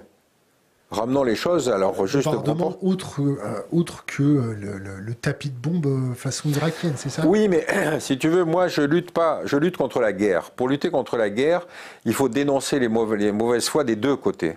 Que Poutine soit effectivement un type qui aujourd'hui s'est convaincu que l'usage de la force contre les Occidentaux est le seul moyen de faire valoir son point de vue, c'est une évidence. Mais que tu aies en face de ça des gens qui ne se rendent pas compte de ce qu'ils ont eux-mêmes fait et qui se traduit au fait que quand on vote une résolution à l'ONU, tu t'aperçois qu'il y a des pays qui ne te soutiennent plus. Je te prends l'exemple du Mali. Le Mali, ils se sont abstenus. Le Mali est le pays qui est le plus aidé par la France et c'est celui qui a viré les soldats français pour accueillir Wagner. Tu vois bien qu'on est dans une géopolitique qui est en train de changer. Mais comme nos stratèges, si tu veux, pensent... Wagner, pour les auditeurs qui ne connaissent pas, oui. Wagner, c'est des mercenaires, soi-disant pas connectés avec le pouvoir russe. Ce sera une entreprise privée, comme ça. Non, c'est ce qu'on appelle une société militaire privée. Choses qui ont été... Des mercenaires. Attends. Prends-le comme le truc. Ça s'appelle une société militaire privée, concept qui a été inventé par l'Afrique du Sud pour intervenir à la demande d'un certain nombre d'États africains, qui ensuite s'est développé en Angleterre et aux États-Unis. Wagner n'est que le dernier né, si tu veux, de la génération. En Irak, à l'époque américaine, il y avait plus de sociétés militaires privées que de soldats de métier. Bon.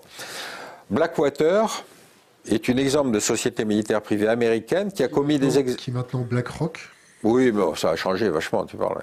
Donc cette société était connue pour avoir mis des exactions qui n'ont jamais donné lieu à condamnation. Ils ont réussi à les rattraper par le col aux États-Unis, parce qu'il y a quand même aux États-Unis des ONG qui se battent contre ça, mais l'invention n'est pas russe. Donc Wagner n'est pas pire que Blackwater. Rappelle-toi qu'à Abu Ghraib, prison dans laquelle on a enfermé des gens sans aucun motif légal, sans aucune base juridique, c'était des mecs de Blackwater qui faisaient les interviews. Tu vois leur respect. Pas que. Non, mais enfin, tu vois le respect des droits de l'homme que Blackwater est et la source de ça, la source des interrogatoires par Blackwater, c'est quelle source? Pardon? C'est quelle source? Oh, je sais plus, je peux plus te citer ça si tu veux. Mais c'était pas des soldats américains. Bon, tu veux, on peut rester sur quelque chose qui est pas mal aussi. Tu te souviens de Guantanamo? Le camp de vacances? Oui, le camp de vacances. On réveille les gens avec tu sais combien il reste de mecs à Guantanamo depuis 20 ans? Il en reste 60. Donc alors attends, tu te dis, putain, mais arrêtons. Guantanamo qui n'est pas un camp de vacances, qui est une prison militaire, où ils ont des techniques de torture dramatiques, où les gens se font, ils appellent ça waterboarder, c'est-à-dire torturer avec de la flotte, ils se font torturer avec de la musique, ils se font torturer avec plein d'autres trucs. Désolé pour cet aparté. Non, mais l'histoire juridique, si tu veux, de Guantanamo est assez extraordinaire. Donc, ils arrivent en Irak, ils ramassent des mecs à l'appel. Il y a des prisons aussi comme ça en Pologne, c'est ça, non? Attends, oui, il y a plusieurs choses, si tu veux. Ils vont ramasser des mecs. Les prisons et vols secrets de la CIA en Europe. Les prisons secrètes de la CIA. Guantanamo, c'est le plus symbolique. Pourquoi est-ce que c'est Guantanamo? Parce que, si tu veux, hors du territoire américain, ils ne sont pas justiciables de la justice américaine qui aurait été obligée d'investiguer, de demander quelle était leur responsabilité, etc. Donc c'est un système totalement, une violation complète du droit international et du droit américain. Bon. Il a été dénoncé, beaucoup de gens se sont dit. Mais si tu veux, la prison n'est toujours pas fermée. Parce qu'ils ne savent pas quoi faire des mecs qui restent. Bon. Donc, tu vois, dire, il y a opposants et opposants. Russes, Poutine, il va se faire emprisonner Navalny, il va l'empêcher de parler. Il va essayer de le buter quand même avant. Ah non, c'est pas lui, c'est Skripal. C'est Skripal. Navalny, il a été intoxiqué quand même, non? Non, je sais pas, peut-être, je sais pas, ça me dit rien, c'est possible. Un café bizarre à l'aéroport. Si. C'est possible, c'est possible. Mais si tu veux, voilà, encore une fois, je te prends l'affaire Skripal. Skripal, donc tu sais, c'est l'ancien mec du KGB qui a trahi. Alors oui, qui était passé à l'Ouest et qui a bu un café au polonium, je crois, un truc dans ce genre-là. Bon, le mec. Une poignée de porte peut-être. Hein? Une poignée de porte. Ah non, enfin moi j'avais vu qu'il avait bu un truc dans lequel ils avaient foutu du produit radioactif, donc le mec a perdu ses cheveux, etc. Il a été rattrapé de justesse, si tu veux voir. Et c'était évident que c'était la main des services de renseignement russes. Bon. Khashoggi, il est découpé en morceaux dans un consulat saoudien. Découpé en morceaux, le mec. Il est trempé dans l'acide. Et ensuite, si les Turcs n'avaient pas sonorisé tout le consulat, on aurait pensé qu'il était effectivement reparti. Bon, si on va sonoriser tout le consulat ou un petit Pegasus. Pourquoi un petit Pegasus? Non. Si tu veux, l'argumentaire des Saoudiens, c'était de dire non, il est reparti. Ou enfin, il n'est pas venu. Alors, les Turcs ont montré les caméras de surveillance extérieure pour dire, vous voyez, il est arrivé. Ensuite, il est reparti. Alors, ils ont montré qu'effectivement, dans les caméras au départ, il n'y avait plus Khashoggi. Bon. Et donc, tu te dis, sa femme qui était là, qui était dehors en train de l'attendre, si tu veux, peut témoigner qu'il n'est pas reparti, etc. Donc c'est les Turcs qui ont révélé que la chose s'était passée dans un lieu diplomatique saoudien, donc avec une responsabilité évidente des autorités. Alors après, ce qui est rigolo, si tu veux, c'est la façon dont joue le lobby saoudien pour expliquer qu'en fait, c'est pas sérieux, ça vient pas de, c'était des gens qui ont dépassé leur mandat. Alors il y a un article qui est absolument célèbre de... comment s'appelle ce chroniqueur qui cite toujours les services de renseignement, le gros là. Le plus gros que toi? Ouais, beaucoup plus gros que moi. Oh putain, c'est pas possible d'oublier son nom. C'est un type qui a eu longtemps des chroniques dans Libération, dans France Inter, France Culture, etc. Et qui a un argumentaire qui est imparable parce qu'à chaque fois qu'il veut prouver quelque chose, il cite les services de renseignement. Alors citer les services de renseignement, c'est vachement bien parce que d'abord ça donne le sentiment que tu as des informations et ensuite tu es sûr de n'être jamais critiqué. Il n'y a jamais un service de renseignement qui envoie un porte-parole pour dire... et donc, bon, le nom va me revenir, mais il écrit un article extraordinaire pour expliquer que d'après ses sources de renseignement, Khashoggi a été tué par les Turcs et pas par les Saoudiens. C'est un scoop. Manque de bol, 3 jours plus tard, Mohamed Ben Salman reconnaît qu'effectivement, c'est lui qui a donné l'ordre. C'est une fake news. C'est pas une fake news, c'est du lobby, c'est du lobbying. C'est une fake news. Mais oui, mais si tu veux, c'est une fake news. Moi je m'en fous, de l'intitulé. Moi, ça s'appelle ça du mensonge, mais bon, c'est pas grave. Putain, comment est-ce qu'il s'appelle ce type? C'est pas possible. Ça va te revenir, ça va te revenir. Ça va revenir, ouais. Donc mais tu vois, quand tu te fais épingler comme ça, tu te dis, mais la dignité exige que tu disparaisses du champ médiatique.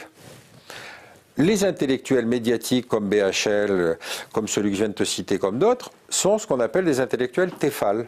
C'est-à-dire, aucune critique n'accroche. Tu peux leur dire, hier vous avez raconté ça, aujourd'hui vous dites le contraire. Ils te disent, hier j'avais raison, aujourd'hui j'ai raison.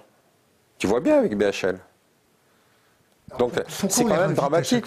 Pardon ? Pourquoi on les réinvite à chaque fois? On les réinvite parce qu'ils font partie, comme tu dis, d'un lobby. On les réinvite parce qu'il n'y a que ceux-là.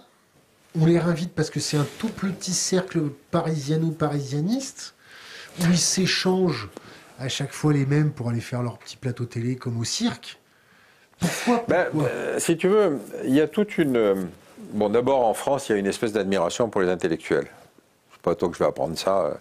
Rappelle-toi cette extraordinaire adoration qu'on avait pour Sartre, donc individu intellectuel qui s'est rarement aussi... qui a aligné les conneries en matière internationale comme peu avant lui.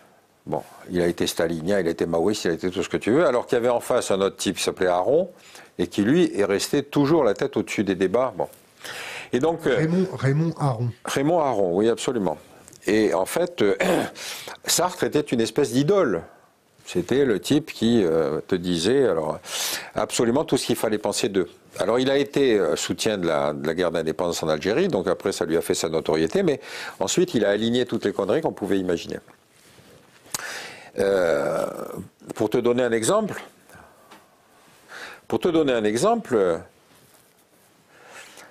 Sartre et Simone de Beauvoir assistent à une... Claude Moniquet. Non, ça va me revenir, t'inquiète pas. C'est quelqu'un qui nous le marque sur le forum. Non, c'est... Enfin bref. Claude Moniquet, il est pas gros, non? Pardon? Claude Moniquet, il est moins gros que toi. Qui ça? Claude Moniquet. Je sais pas qui c'est Claude Moniquet. Non, mais quand je te dirai le nom, ça va t'apparaître évident. Sartre et Simone de Beauvoir assistent à une représentation des Massal en compagnie de Otto Abetz le 6 juin 1944 à Paris. Tu vois ce que je veux dire? 6 juin 1944, c'est le débarquement. Bon, visiblement, les Alliés n'avaient pas besoin de lui. Donc c'est un type qui a fait sa carrière sous l'occupation. Alors après, il va raconter qu'il était dans la cellule de l'école normale supérieure, etc., etc. Mais tu te dis, c'est quand même extraordinaire, alors que Camus, qui était son grand ennemi, lui, enfin, ou son grand débatteur, si tu veux, était traité de traître parce que quand il était en Algérie, il essayait de concilier les points de vue des pieds noirs et des trucs, etc. C'est-à-dire, tu avais d'un côté un type qui était un véritable imposteur, comme on a pour BHL, si tu veux, aujourd'hui, mais qui occupait ce rang d'intellectuel labellisé grand intellectuel du temps. Il ne faut pas dire imposteur, c'est pas bien. Ah non, c'est pas un imposteur, c'est un menteur, c'est vrai, c'est pas pareil. Tu feras les coupes que tu veux dans le truc. Non, mais ça, on est en direct, t'es au courant? Bah écoute, qu'est-ce que tu veux que je te dise? C'est un imposteur. Je te raconte un épisode vécu, je sais pas si je t'en ai parlé, mais est-ce que je t'ai parlé de l'épisode avec le général Paloméros? Bon, c'est simple, j'étais dans un débat il y a 2-3 jours, à côté du général Paloméros, que je connais depuis longtemps, qui était chef d'état-major de l'armée de l'air au moment de la guerre en Libye. Bon. Et il me racontait comment il a vu apparaître BHL dans son bureau, au moment où BHL voulait qu'on aille bombarder la Libye, et BHL lui expliquait ce qu'était la Libye. Or, il se trouve que Paloméros, comme pilote de chasse, avait combattu les Libyens au Tchad. Tu vois la différence de pointure. Et il me disait, mais ce type raconte n'importe quoi. Mais à partir du moment où il avait l'accès à l'Élysée, il a reçu l'ordre d'aller intervenir, il est intervenu parce que c'est un militaire. Mais c'est pour ça que, si tu veux, tu te dis, comment arrêter la mécanique? Est-ce que c'est pas Adler, Alexandre Adler, nom de Dieu, c'est pas possible ça. Ah, c'est Adler C'est Adler, le type qui écrit cet article sur le fait que Khashoggi, c'est les Turcs qui l'ont dépecé. On l'entend plus beaucoup. Il est malade, je crois. Il est malade. J'espère que sa santé va s'améliorer alors. Revenons à nos affaires. Ouais. Comment on fait pour éviter d'avoir des intellectuels très bellicistes sur les plateaux télé? Il faut que ça vienne de la population qui arrête de la regarder.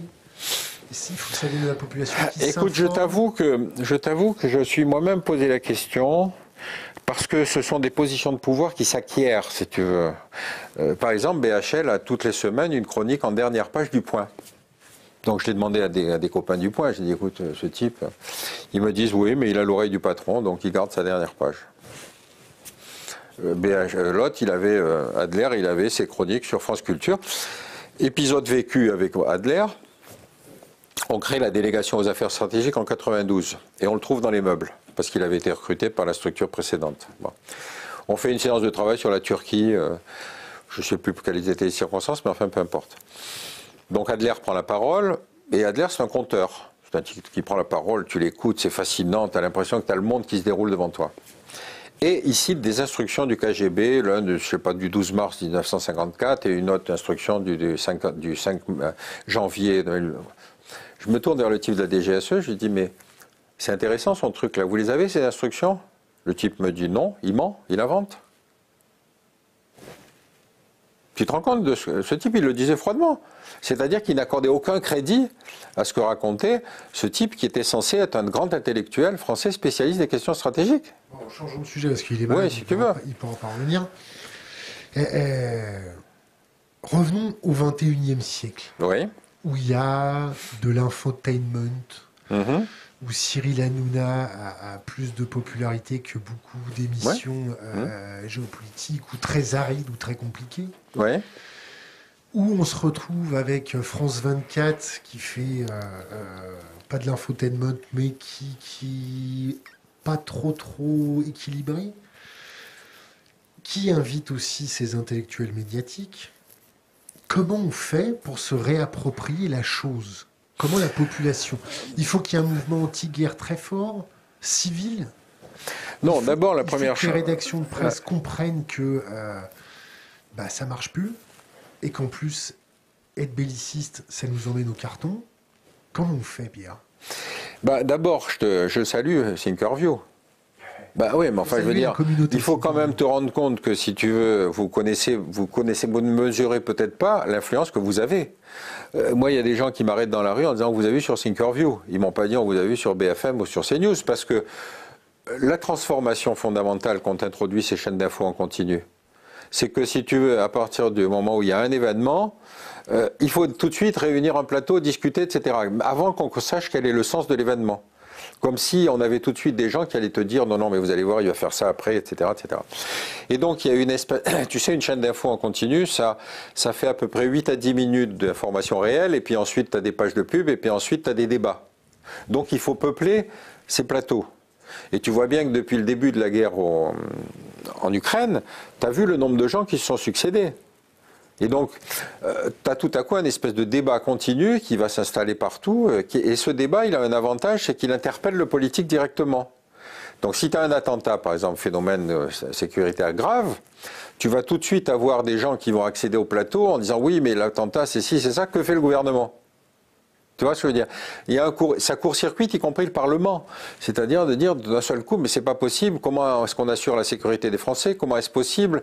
Pourquoi est-ce que ça a failli? Enfin, tu vois, parce que, encore une fois, ces chaînes d'infos en continu, moi, des fois, on m'appelle en me disant, il y a eu un tel truc à tel endroit, qu'est-ce que vous pouvez nous en dire? Je ne sais pas si c'est un mec qui a tiré sur sa femme ou si c'est un type qui s'est blessé au pied en nettoyant son arbre. Parce que l'urgence, l'immédiateté, si tu en vis dans le présentisme, si tu veux, c'est on va vous dire tout de suite ce qu'il faut en penser. Bon, automatiquement, ça se peuple de gens qu'on va aller racler les fonds de tiroir, on va aller chercher des anciens, des militaires, des intellectuels médiatiques, des spécialistes, etc., etc. Adler a quand même le mérite d'avoir traduit le rapport de la CIA. Non, il l'a introduit. Non, c'est pas du tout pareil. Non, on lui a demandé de faire la préface. Très bien, très bien. Moi, j'ai rien à dire sur le fait qu'il fasse les préfaces. Je ne fais que citer des exemples dans lesquels il s'est planté d'une manière éhontée, et qu'à partir de ce moment-là, la moindre des choses aurait été de se dire « je me mets en retrait ». Bon, finalement, il s'est mis en retrait. Dans l'économie, d'ailleurs. Pardon ? Il y a le même problème dans l'économie. Est-ce qu'on peut avoir ton avis sur les sanctions, la politique de sanctions? Est-ce que ça marche pas? Est-ce que ça fait ses preuves? Est-ce qu'en fait, on n'est pas en train de se tirer une balle dans le pied? Est-ce qu'il n'y avait pas d'autres moyens? Écoute, bon, d'abord, je te ferai remarquer qu'effectivement, on n'a jamais pris de sanctions contre les États-Unis après l'invasion de l'Irak. Tu vas me dire que c'est peut-être une obsession, mais enfin, il vaut mieux le rappeler. Bon. Donc là, on a pris des sanctions parce qu'ils se sont assis sur le droit international. Pardon? Comment? Pardon, je n'ai pas compris ta question. Parce qu'ils se sont assis sur le droit international. Bah, bien sûr, oui. Qui voulait prendre des sanctions contre les États-Unis? Parce qu'ils ont tiré de l'uranium appauvri un peu partout. Bah, ça, si tu veux, ça fait partie des crimes de guerre. Mais là, on parle embargo. Il n'y a pas eu d'embargo contre les États-Unis au moment de la guerre en Irak. Au contraire, le seul embargo, c'est Chirac disant on ne veut pas y aller. Bon, on ne peut pas considérer que c'est un embargo. Donc là, on est dans quelque chose, si tu veux, qui est complètement nouveau, qui est tout à fait cette reconstitution de l'ennemi dont on parle depuis tout à l'heure. C'est-à-dire, celui-là, c'est le méchant. Donc il faut le sanctionner. Donc celui-là, il faut le sanctionner. Alors qu'est-ce qu'on a comme moyen si on ne veut pas la guerre? C'est effectivement la politique des sanctions. Je rappelle qu'il y a quelques épisodes dramatiques qu'il faut que les auditeurs sachent. L'embargo le plus terrible qu'on a utilisé, c'est celui contre Saddam Hussein qui a duré de 92 jusqu'à pratiquement 2002. Pendant 10 ans, l'Irak a été privé de tout. On avait inventé un truc qui s'appelait pétrole contre nourriture, c'est-à-dire que les organismes occidentaux vérifiaient l'exportation de pétrole en garantissant que ça permettrait d'acheter de la nourriture. Tu vois l'ignominie du système. Interdiction de toute nature, je t'ai expliqué les produits pharmaceutiques, les produits d'entretien, etc., etc. Bon. C'est une honte. C'est une honte contre laquelle beaucoup d'ONG se sont levées en disant mais enfin la population irakienne n'a pas de responsabilité dans le comportement de Saddam Hussein. Donc on touchait là un problème qu'on connaît tous, c'est que les sanctions, ça pénalise la population d'abord. Alors moi, je vais me faire l'avocat du diable. C'est eux qui ont voté pour Poutine. Pardon? C'est eux qui ont voté pour Poutine. Ben, si tu veux... Donc si c'est eux qui ont voté, c'est eux qui doivent assumer. Ah ben oui, bien sûr. Mais enfin, il reste que si tu veux, si ça tombe dans les maternités, qu'il n'y a plus, le lait pour les enfants, etc., tu descends un peu bas, si tu veux, le principe du droit de vote. Non, qu'il y ait des sanctions, c'est une chose. Mais tu vois bien que les sanctions, si elles sont appliquées en détectant les avoirs des oligarques, c'est quand même beaucoup plus judicieux et beaucoup plus efficace que si tu fais des sanctions internationales qui vont toucher toute la population. Alors, il y a un grand mouvement de solidarité donc, dans les sanctions. Moi, les seules questions que je me pose, je me dis, mais est-ce que la City va vraiment jouer le jeu? J'ai quelques doutes. Hein, ils ont sorti les banques de SWIFT. Ah non, mais SWIFT, c'est un organisme international. C'est pas les sanctions sur la City. C'est pas les sanctions sur la City. Deuxième chose, est-ce que le Crédit Suisse va appliquer? Tu sais, le Crédit Suisse, c'est les Suisses ont dit qu'ils allaient appliquer Swiss Paper. C'est-à-dire, on a montré combien cette banque avait servi de refuge, de havre à tout l'argent sale de la planète. Est-ce qu'ils vont appliquer? Ils vont pas se ruiner quand même, les banquiers vont pas se tirer une balle dans le pied. Donc tu vois ce que je veux dire entre le déclaratoire et le réel, j'attends de savoir qu'est-ce que va être le réel. Donc les sanctions, ça marche pas, ça ne fait que... Non, ça marche. Ça marche. Mais ce que j'aime bien aussi dénoncer, c'est l'espèce de dignité dans laquelle se drapent, si tu veux, tous ces gens qui disent on va faire des sanctions très dures, etc. Quand tu connais combien les types ont été hypocrites avec l'argent sale pendant des années. Donc, est-ce qu'ils vont aller jusqu'à... Alors, si effectivement, ils accaparent les avoirs, c'est bien, là au moins ça leur coûte pas de fric. Mais tu vois bien que c'est ces gens-là, c'est le Crédit Suisse sur lequel sont sortis tous les papiers qu'ont fait les consortiums de journalistes, qui montrent que cette banque était totalement vérolée. Alors, rappelle-toi, je ne sais pas si... La Suisse est sortie de sa neutralité sur les sanctions. Hein. Oui, mais je ne sais pas si tu te souviens d'un type qui s'appelait Jean Ziegler, qui, il y a une quarantaine d'années, avait écrit un bouquin qui s'appelait « Une Suisse au-dessus de tout soupçon ». Jean Ziegler, je crois qu'on l'a reçu 2 fois ici. Je sais pas, parce que le type doit être très très vieux. Mais enfin, si tu veux, ce type, il était un député suisse qui se scandalisait du fait que le secret bancaire soit opposable à toute investigation internationale. C'est quelqu'un d'absolument adorable, d'ailleurs. Ah ben, tant mieux, si vous l'avez retrouvé, en tout cas, saluez de ma part, parce que je trouve que c'est un type qui a fait un boulot formidable. Mais il y a 20 ans, il était considéré comme un salaud par les Suisses. Parce qu'ils s'attaquaient à quelque chose qui était la condition même de leur prospérité, c'est-à-dire le secret bancaire. Là, les Suisses disent qu'ils vont participer, tant mieux. Mais ils ont du boulot. Hein. Le fait qu'on interdise les chats russes dans les expositions... Les quoi, les chats russes. C'est les agents du KGB? Non, je ne sais pas. Ça va très loin, si tu veux, mais c'est vrai que McDonald's s'en aille de Russie. Oui, bon, les pauvres. Le fait qu'on boycotte la vodka. Est-ce que ça ressemble à quand Chirac voulait pas aller faire la guerre et que les Américains ont renommé les frites? Ouais, les French fries, ouais. Les French fries ont été renommés avec les Liberty Fries. Ouais. Non, mais tu sais, dans ces périodes de paroxysme d'opinion publique, il y a une compétition dans la connerie quand même, qui a inventé le plus extraordinaire. Moi, ce qui me frappe, par exemple, aujourd'hui... C'était peut-être important... Tu parles des frites? Non, c'est toujours important, les frites. C'était peut-être important de marquer le coup en isolant totalement la Russie. Non, mais bien entendu que les sanctions sont extrêmement importantes. Mais, encore une fois, moi, ce qui m'intéresse, c'est comment est-ce qu'on crée une illusion de la guerre. Donc effectivement, les sanctions, extrêmement important. Et pour la première fois, on a effectivement un consortium occidental quasiment uni sur la question du truc. Mais je te prends un exemple très bête. Qui parle du Liechtenstein? Tu vois ce que je veux dire? On va tomber sur... Le Liechtenstein est un État mafieux en plein centre de l'Europe. C'est un État dans lequel tous les contribuables allemands se sont réfugiés quand ils voulaient frauder le fisc allemand. Je ne sais pas ce qu'il y a dans les banques du Liechtenstein, mais ce qui est certain, c'est que leur ligne de conduite, c'est dit, nous, on ne parle de rien, on ne connaît pas, on s'ignore, etc., etc. Tu vois, quand il y avait les Anglais à l'intérieur de l'Union européenne, je crois qu'il y avait 35 paradis fiscaux à l'intérieur de l'espace de l'Union européenne. 35. Parce que tu avais le Liechtenstein, tu avais le Luxembourg, tu avais des trucs comme ça, etc.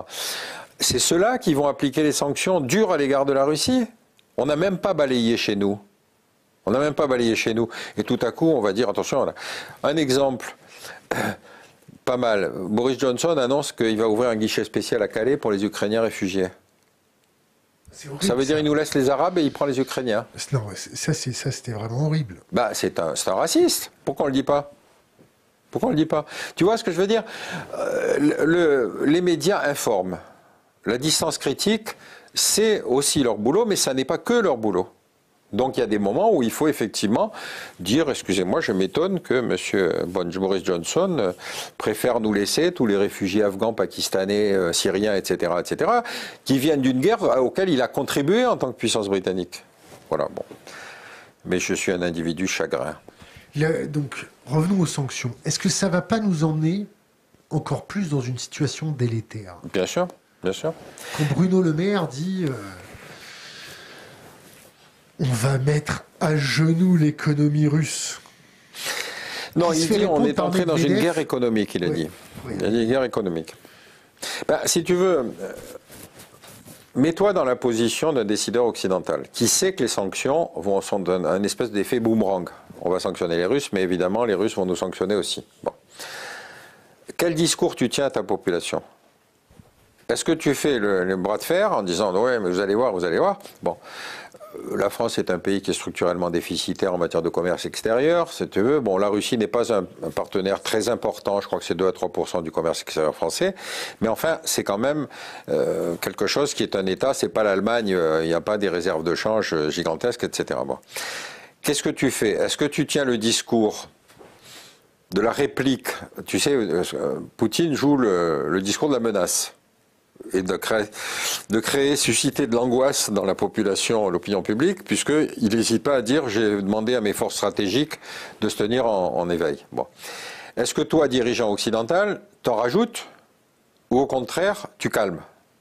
Tu vois bien que le maire, probablement sa langue a fourché, mais il a plutôt un discours à rassurer pour dire « de toute façon, s'il y a de la pénurie, nous nous organisons pour que cette pénurie pèse de manière équitable sur toutes les populations ». Tu vois ce que je veux dire? Son discours, ça devrait être celui-là. Nous allons mobiliser les préfets, les collectivités locales pour que dans des endroits dans lesquels il y a des graves pénuries, on puisse gérer, si tu veux, les choses. Ça, c'est un discours du sérieux, de la rationalité, parce que ça donne l'impression que tu penses tout ton système, non pas par rapport aux Russes, mais par rapport à la population française. Ils ne vont pas pouvoir le faire, quoi qu'il arrive. Pardon? Quoi qu'il arrive, ils ne pourront pas le faire. Pas faire quoi, tu veux dire? Gérer les pénuries. Mais en tout cas, il faut mieux le dire. Est-ce qu'il faut dire qu'on ne peut pas gérer les pénuries? Non, il n'y a pas de raison de dire que tu ne peux pas gérer les pénuries. Pourquoi tu le dirais? Si tu dis que même si on a des difficultés, qu'on commence tout de suite à se bouger les fesses pour trouver des contrats avec l'Australie, avec le Canada, avec un truc, qu'on essaye de trouver tout de suite des choses qui vont manquer, dont on sait qu'ils vont manquer, tu le vois bien avec l'énergie. Bon. Donner le sentiment qu'on se mobilise et qu'on va essayer de faire face à la pénurie qui de toute façon sera évidente, ça me paraît un discours de responsabilité politique. Maintenant, il y a des domaines dans lesquels tu sais très bien que ça va poser problème. Si tu sais qu'on compte sur les Américains, par exemple, pour compenser une partie du déficit énergétique de l'Europe, tu sais qu'en fait, ils risquent de nous vendre du gaz ou du pétrole de schiste. Liquéfié. Enfin bon, tu vois le débat que ça va créer. C'est bon pour l'écologie, non? Pardon? Oui, mais justement, tu vois le débat. C'est-à-dire, quelle va être la posture des écologistes si on dit, oui, mais on va importer du gaz et du pétrole de schiste des États-Unis? Et puis ensuite, relancer le nucléaire. Et relancer le nucléaire, tu vois le débat aussi. Donc, tu vois bien que la position d'un gouvernant, c'est quand même une espèce d'exercice d'équilibre où il faut montrer qu'on se préoccupe, qu'on agit et qu'on fait quelque chose qui va peut-être vexer, qui va peut-être fâcher, qui va peut-être créer des débats intérieurs, mais faute de trouver la baguette magique qui va résoudre tout. Revenons aux intellectuels médiatiques. C'est quoi l'expression? C'est le lobby... militaro-intellectuel. Le lobby militaro-intellectuel. Ouais. Pourquoi faire des recherches là-dessus? Parce que, si tu veux, dans toute l'époque de la guerre froide, on a fonctionné sur l'analyse qu'avait fait Eisenhower en 1953, où il disait qu'il fallait se méfier de l'industrie de défense, qui, dans le contexte de la guerre froide, avait pris une dimension gigantesque, et dont il craignait que ça influence les décisions politiques. Donc il avait inventé l'idée de complexe militaro-industriel. Et tu vois bien que dans Tintin et l'oreille cassée, le trafiquant d'armes, c'est le mec qui se balade avec ses petites valises, tu sais, et qui va provoquer la guerre. Bon. Donc on est sur quelque chose, si tu veux, qui est une image qui effectivement a d'autant plus eu de prise pendant l'époque de la guerre froide, qu'on était dans une course aux armements. C'est-à-dire qu'il fallait toujours avoir lancé le programme qui allait dépasser l'autre dans sa course aux armements, etc. Bon. C'est ce qui est en train de se passer en ce moment-là. Le réarmement des pays occidentaux est en train de se faire vitesse grand V. Oui, enfin, quand tu vois l'état de décrépitude de l'armée allemande, tu te dis, il y a du boulot. Hein. Je veux dire, ils peuvent annoncer je ne sais pas combien de milliards de dépenses, mais avant de reformer... Tu sais que les caisses qu'ils ont envoyées, de missiles qu'ils ont envoyés en Ukraine, elles étaient pourries. Les missiles étaient de la date de péremption passée. Donc ils ont pris dans leur stock, mais des stocks qui n'étaient même plus gérés avec le minimum de sérieux. Donc avant que les Occidentaux se réarment, refassent des armées, etc., on bute sur quelque chose qui était quelque chose de très important, qui est une transformation qui s'est passée dans les années 90-95, c'est qu'on a supprimé le service militaire. Bon. Et donc on a considéré que la guerre de l'avenir, c'était la guerre de haute technologie, donc servie par des militaires de carrière, avec des spécialistes, etc. etc. Bon. C'est effectivement de l'armée de métier qu'on a envoyée, puisque après la guerre du Golfe, si tu veux, le Parlement a dit que dorénavant, on ne pouvait plus envoyer des appelés, sauf s'ils étaient d'accord. Donc la discussion a commencé, et finalement on s'est dit il vaut mieux basculer dans l'armée de métier, ce qui évidemment réduit le format, puisque les mecs doivent être payés quand même, mais évidemment il faut compenser avec de la haute technologie. Mais simplement une armée de métier, c'est une armée de choc frontal violent. C'est pas une armée d'occupation, c'est pas une armée d'interposition. Donc tu vois que le format, il était celui du scénario le plus grave, le scénario suprême. Dans l'armée russe, c'est un peu autre chose, ils ont gardé les appelés. En partie. En partie parce que justement l'armée était tellement en fait nécessiteuse, la crise avait été telle que le seul réservoir gratuit, si tu veux, c'est les appelés. Donc ils ont gardé cette proportion d'appelés qu'on va retrouver en Ukraine. Et cela, c'est un élément de fragilité important de l'armée russe, parce que ceux qui vont être tués, si tu veux, là-bas, on raconte, je ne sais pas si c'est vrai, on raconte qu'ils ont emporté des crématoriums mobiles. C'est quoi ta source? Je ne sais pas, je l'ai lu dans un journal, je n'ai pas de source, mais si tu veux, je me dis, la question, je la comprends. Est-ce qu'on rapatrie le corps des appelés? Tu vois qu'est-ce que ça suscite dans l'opinion? La babouchka qui voit son fils rentrer dans un cercueil ou démembré, etc., etc., c'est un relais d'opinion publique, interne. C'est pour ça que les Ukrainiens font parler les prisonniers de guerre directement à leur maman, c'est ça? Peut-être, c'est pas impossible, oui, bien sûr. Bien sûr, c'est en tout cas de bonne guerre, oui. Mais je ne sais pas. Tu sais, on trouve tellement d'informations. Moi, j'essaye plutôt de penser l'intérêt stratégique de chacune des informations.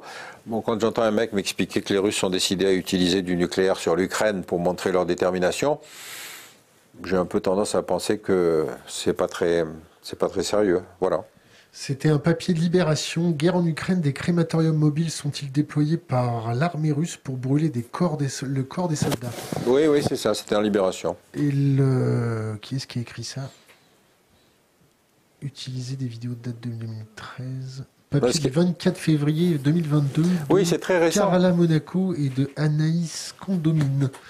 Bon, c'est très récent, cela dit, tu vois pas pourquoi ils feraient brûler les corps alors qu'ils peuvent les enterrer sur place, hein, je veux dire. Mais enfin, tu vois, ça fait partie de cette guerre de l'information, c'est-à-dire plus on suppose que l'autre va déployer une perfidie, une espèce d'ignominie, etc., plus C'est pas prouvé, hein. Non, justement, c'est pour ça que je le dis. C'est que, si tu veux, tu vois pas pourquoi les mecs feraient brûler les corps alors qu'ils peuvent les enterrer sur place. Bon. Et donc, ça participe de cette guerre de l'information où tu vas dire vraiment l'autre c'est le mal absolu, c'est un mec ignominieux, ils sont prêts à faire brûler les cadavres, etc. J'y crois pas, je sais pas, ça peut être vrai, ça peut être faux, mais peu importe. Est-ce que tu suis la campagne présidentielle? Un petit peu, oui, comme tous les... Qui est le plus apte à gérer la situation internationale? Bah, écoute, moi, ce qui me frappe beaucoup, c'est que Macron a été l'objet de toutes les critiques. C'est-à-dire toute l'opposition s'est mobilisée pour le critiquer. Il suffisait qu'il dise oui pour que tous les autres disent non, il suffisait qu'il dise non pour que tous les autres disent oui. Bon. Or, tu t'aperçois que dans les sondages, c'est le seul qui surnage. Ça veut dire que l'opinion publique, si tu veux, n'accorde plus aucun crédit à la classe politique. Et cette classe politique, elle s'est traduite par le fait que tout à coup, c'est un outsider qui a été élu. C'est quand même lui qui succède à Hollande. Et d'autre part, le fait que, si tu veux, tu as des tas de nouveaux venus, et notamment Zemmour, qui est un nouveau venu du monde du journal, pour arriver à, si tu veux, compétiter avec des vieux briscards de la République. Donc, le phénomène est extrêmement intéressant parce que ça prouve que la classe politique a besoin de se régénérer. Cette classe politique, rappelle-toi, elle est pour l'essentiel composée de gens comme moi. C'est-à-dire de gens qui ont fait les grandes écoles, qui ont fait... J'avais un patron, par exemple, c'était très intéressant. Ce couple, les crématoriums mobiles ont été débunkés par Arte il y a 2-3 jours. Ont été quoi? Débunkés. Débunker, ça veut dire quoi? Ça veut dire que c'était une connerie. Non, mais c'est intéressant comme fake news. C'est-à-dire, plus tu charges l'ignominie des Russes, plus ça a des chances de prendre. Revenons à la classe politique. Oui, la classe politique, si tu veux, il y a une matrice qui est très forte en France, hein, que tu connais, c'est celle des grands corps de l'État, qui sont l'ENA, la Cour des mines, etc., etc.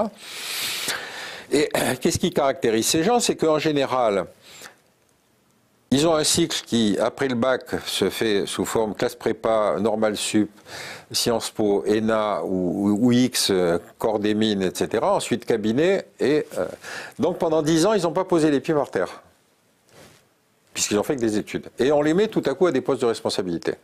Tu vois ce que je veux dire? Bon, donc, qu'est-ce que tu vas...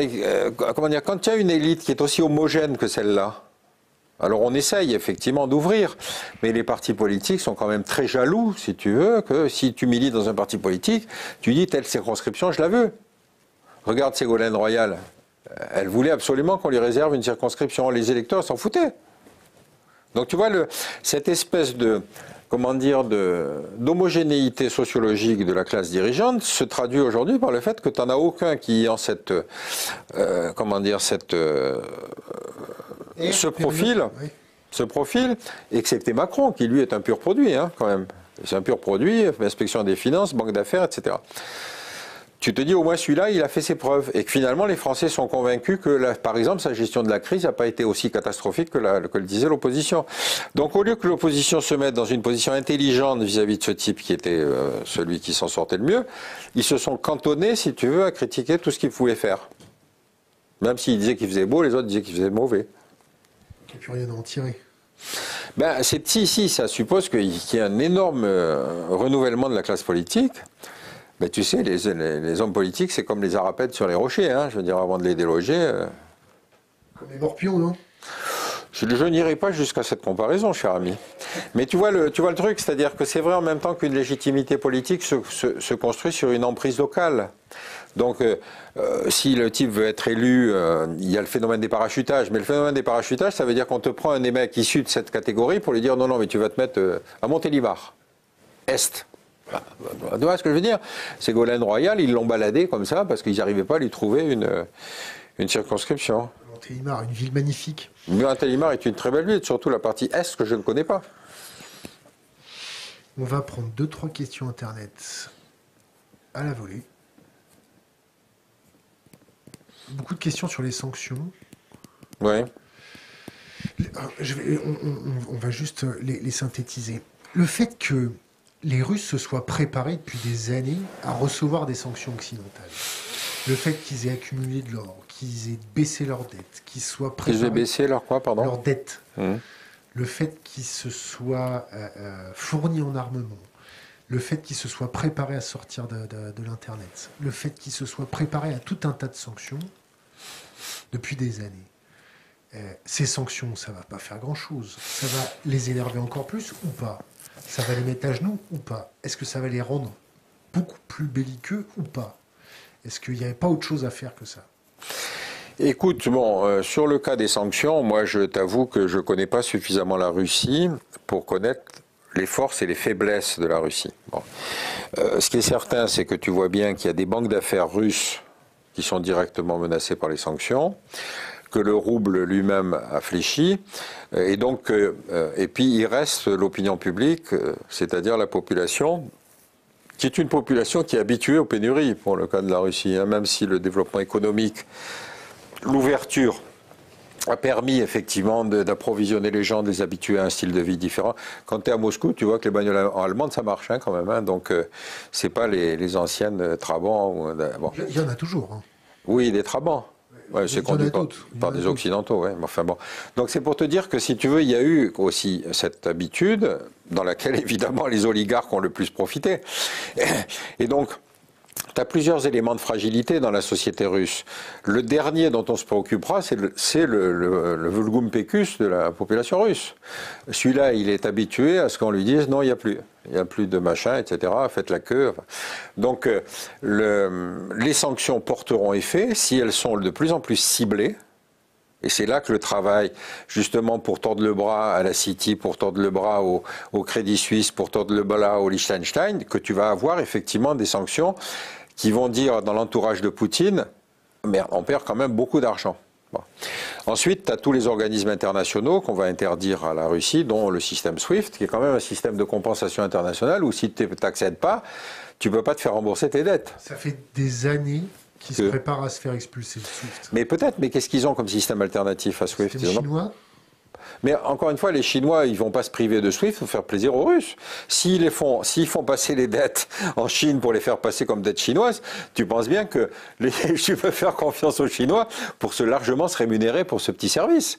Donc c'est pas une situation qui est aussi simple à gérer que pour la Russie, parce que encore une fois, tu as plusieurs niveaux de responsabilité et de fragilité, et évidemment ceux qui sont les plus atteints, ce seront ceux qui sont les classes populaires. Et cela va leur expliquer qu'il faut aller faire la guerre en Ukraine, parce que surtout quand ça commencera à devenir saignant, qu'il y aura des morts, que les choses ne se passeront pas, qu'éventuellement on appellera de nouvelles catégories d'appelés, etc., etc. Question Internet.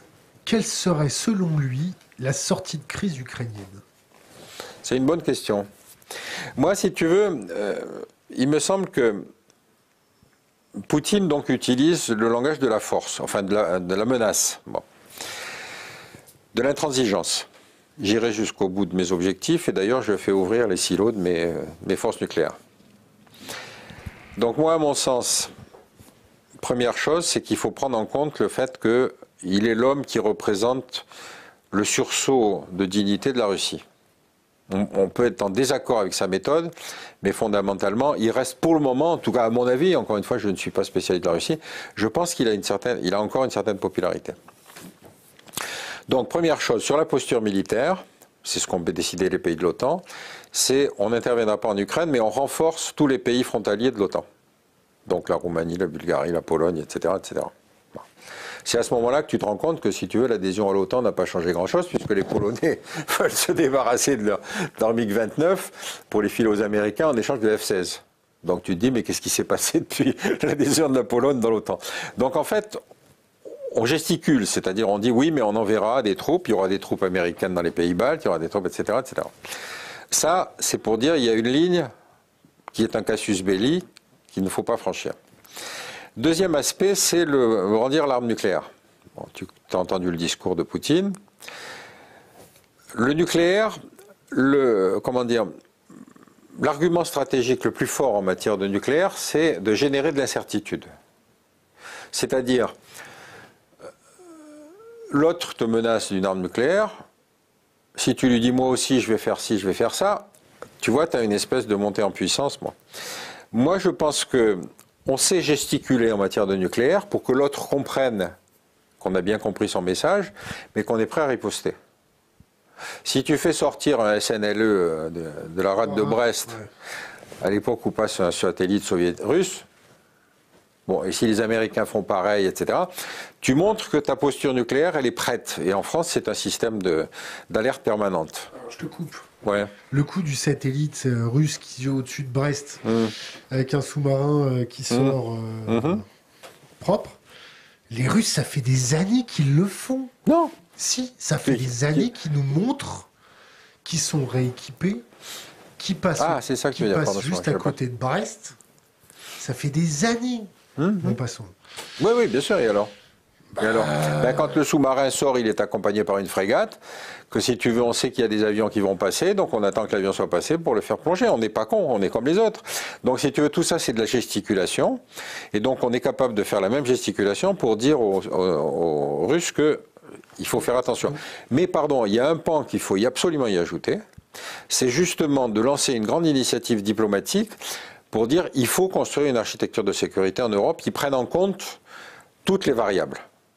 Tu vas avoir évidemment à discuter du statut de l'Ukraine, tu vas avoir à discuter des régions sécessionnistes russes, c'est-à-dire comment ces gens peuvent vivre chez eux sans être obligés de... Pardon ? Des régions sécessionnistes ukrainiennes.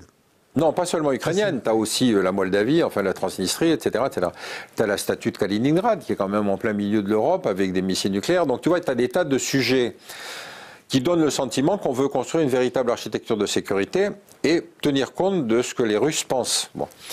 Rappelle-toi quand même que la Finlande était considérée comme un État neutre à l'époque de l'Est-Ouest. On se moquait d'eux, on parlait de la finlandisation pour dire comme si les Finlandais étaient tous soumis à l'Union soviétique. Ils avaient filé une raclée aux Russes avant-guerre. Ils sont toujours considérés comme finlandais et indépendants. Bon. L'Autriche, 1955, on négocie le statut de neutralité de l'Autriche. Bon. Donc il y a des moyens de négocier avec l'autre partie un statut de l'Ukraine qui serait un statut avec garantie de sécurité, garantie des frontières, tout ce que tu veux. Mais je veux dire, si tu ne prends pas cette initiative de lancer la volonté de parler de tous les sujets, effectivement, ta posture militaire n'a pas d'issue. Il faut faire marcher les deux en même temps. Et faire marcher les deux en même temps, la question c'est à quel moment Poutine considérera que l'opération militaire n'est pas le succès qu'il aurait souhaité. Ça va durer ou ça va pas durer? Bah oui, ça va durer, bien sûr. Ouais. Sûr? Oui, ça va durer. Ça va durer parce que tu lances une armée à la conquête d'un pays, si ça ne marche pas, les militaires ne sont pas contents. Tu sais, c'est le mécanisme classique, c'est ce qu'on appelle le surge en Irak. Si ça ne marche pas, c'est parce qu'on n'a pas assez d'hommes. Tu te souviens, c'était le... Bon.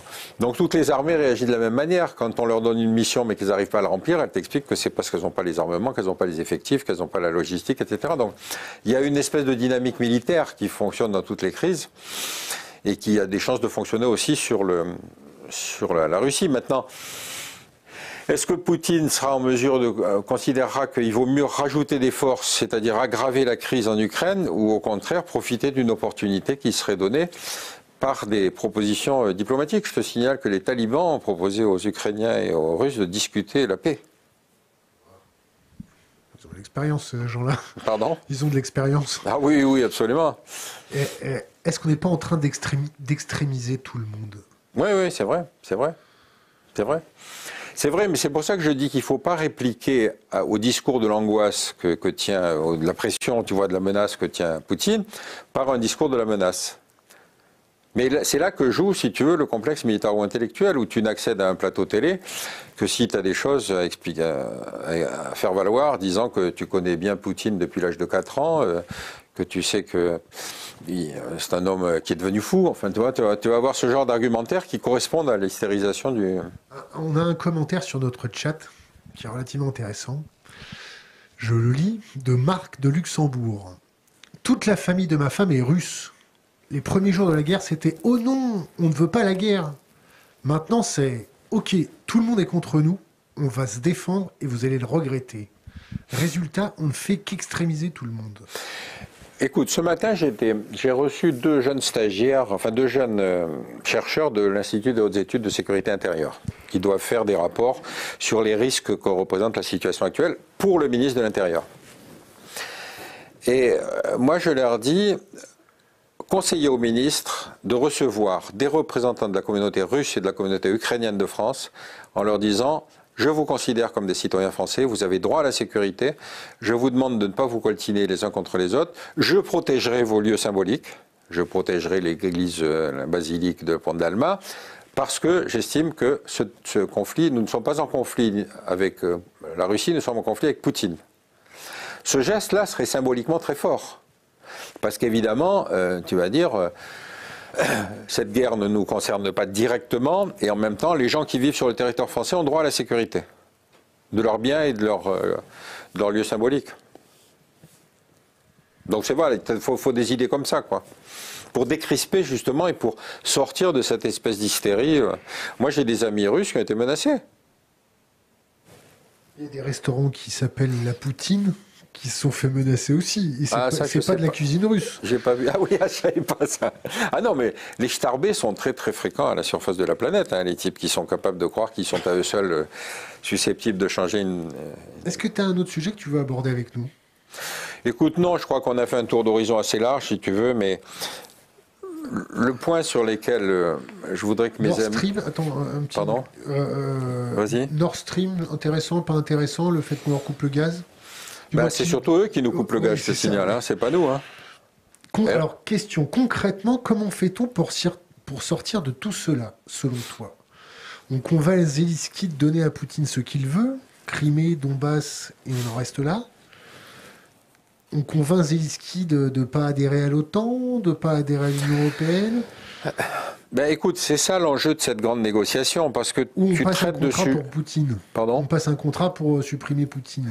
Non, mais ça, le contrat, tu vas avoir plein de mecs qui vont te le proposer, ils arrivent à le faire, ça c'est autre chose. Mais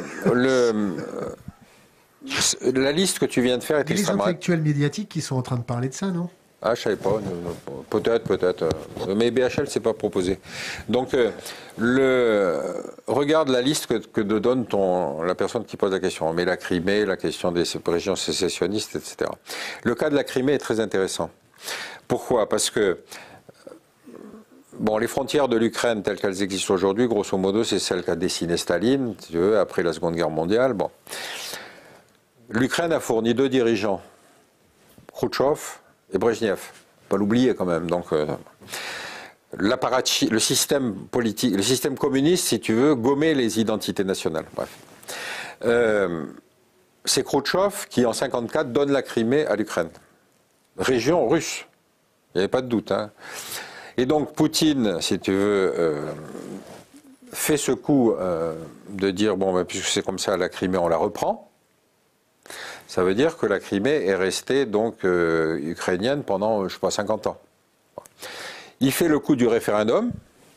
Regardez, ces gens-là, ils demandent à être russes. Le coup que nous avons fait, nous, avec Mayotte, quand on a fait les référendums aux Comores. Les Comoriens, ils ont voté pour l'indépendance, sauf Mayotte. Et on a dit, ah ben dans ce cas-là, Mayotte reste française. Résultat du match, la plus grosse maternité de France. Parce que les Comoriens viennent tous accoucher à Mayotte de façon que leurs enfants puissent demander la nationalité française après.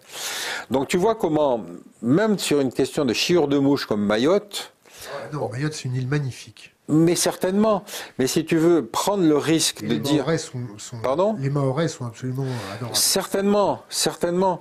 Mais si tu veux avoir pensé à cette époque-là que dans un archipel, une île vote pour rester français, on va faire la sécession, organiser la sécession de cette île par rapport à l'archipel. Mais je veux dire, ça s'appelle les régions sécessionnistes. Donc, il nous fait le coup à propos de la Crimée, et il est sûr de le gagner, parce qu'il y a 90% de Russes en Crimée. Donc, dans le débat sur la Crimée, il est bien évident qu'il faudra à un certain moment reconnaître la légitimité de la revendication russe sur la Crimée. Tu vois ce que je veux dire? De la même façon qu'il faudra à un certain moment reconnaître l'idée que l'Ukraine est compétente sur son territoire. Et donc que les régions sécessionnistes ne peuvent pas continuer à être sécessionnistes. Mais tout ça, ça fait partie d'un panier, si tu veux, de négociations pour lequel il faut une grande conférence internationale. Là, ils sont à Versailles d'ailleurs à discuter sur des postures communes. Mais j'espère qu'il va en sortir une grande initiative diplomatique. Bon, on fera revenir un géopolitologue ou un historien pour parler de la Chine, Taïwan plus tard. Est-ce que tu as 3 bouquins à nous conseiller? Tu parles des bouquins en général? Ouais. Il y a un bouquin que j'ai commencé à lire de Canto Sperber qui s'appelle... j'ai pas l'intitulé en tête, mais en gros, c'est dit à l'aube des guerres justes. Tu vois ce que ça veut dire? Ça veut dire toute cette dérive dont j'ai essayé de te décrire les grandes caractéristiques qui font qu'aujourd'hui, tu as plein de gens qui te proposent de faire la guerre parce que la guerre qu'ils te proposent est juste. Il y a 3 bouquins. Bon, moi, je conseillerais toujours de lire La fabrication de l'ennemi, le mien de bouquin, parce que celui-là était une réflexion sur comment on fabrique la guerre. Et il faut que je cherche un 3e bouquin. Alors, pendant que tu cherches un 3e bouquin, ton nouveau bouquin, il sort quand? Il sort au début du mois de mai, ça s'appellera Vendre la guerre, le complexe militaro-industriel sur des plateaux télé. Militaro-intellectuel. Militaro-intellectuel, pardon. Des militaro-intellectuels, les bellicistes sur plateau télé. Et donc le 3e bouquin? Alors, le 3e bouquin, et là tu me poses une colle, tu aurais dû me dire ça un peu avant, parce qu'il y en a plein, si tu veux, qui sont extrêmement importants. C'est pas obligatoirement lié à la guerre, si tu veux, mais moi, évidemment, les dernières années ont surtout été occupées sur l'incompréhension entre le monde arabo-musulman et l'Occident, donc je conseillerais des bouquins ou les chroniques que fait cet intellectuel algérien qui continue à vivre là-bas alors qu'il est menacé de mort, qui fait des chroniques dans Le Point, qui s'appelle... Merde, je suis désolé, hein, vraiment là. C'est le Covid. C'est le Covid, oui. Non, j'ai vu avec plaisir qu'on relançait une initiative pour faire libérer Raif Badawi. Vous connaissez le personnage? Raif Badawi est un blogueur saoudien qui s'était contenté une fois de demander la liberté de conscience sur le... Il a reçu combien de coups de fouet, lui? Il a été condamné à 10 ans de prison et 1000 coups de fouet. 1000 coups de fouet. C'est-à-dire qu'on le sort régulièrement de sa prison pour le fouetter. On se dit que l'Arabie Saoudite est un pays qui a une justice qui mériterait largement de passer au-dessus de la justice russe quand elle arrête Navalny. Tu remarqueras que le type est toujours en prison, qu'on lui a refusé des grâces et qu'on n'a pas réduit ses coups de fouet. Et j'ai vu que Reporters sans frontières et je ne sais quelle autre organisation ont décidé de relancer la cause de Raif Badawi. Quand on est face à une ignominie comme ça, on se dit il faut faire un ordre de priorité. Kamel Daoud, c'est ça? Ah, Kamel Daoud, absolument. Ce type est remarquable. Il vit en Algérie, il est l'objet d'une fatwa le menaçant de mort, il continue à vivre en Algérie et il continue à écrire des trucs pour dire pourquoi il faut faire des ponts entre le monde arabo-musulman et la France. Alors je ne sais pas quels sont ses derniers bouquins, mais enfin... Un conseil pour les jeunes générations. Une bouteille à la mer, quelque chose d'impérissable.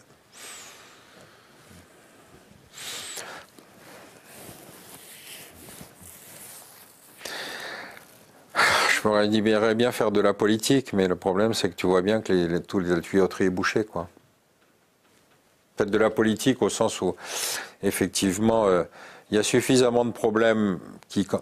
J'ai été récemment à une conférence de Gérard Chaliand, qui sort un bouquin sur sa vie. Bon, Gérard Chaliand, tu sais, c'est un espèce d'itinérant qui a fait tous les conflits du monde, etc., qui vraiment est un grand spécialiste de la guerre, mais il est fondamentalement pacifiste. Pourquoi? Parce qu'il va chez l'autre, essayer de comprendre comment il raisonne. Bon. Et je me suis dit, bon, bah, effectivement, il faut lire des bouquins de Chaliand, mais il en a écrit tellement que tu te dis... Et alors, je lui disais un truc que je trouvais très drôle, c'est que je lui disais...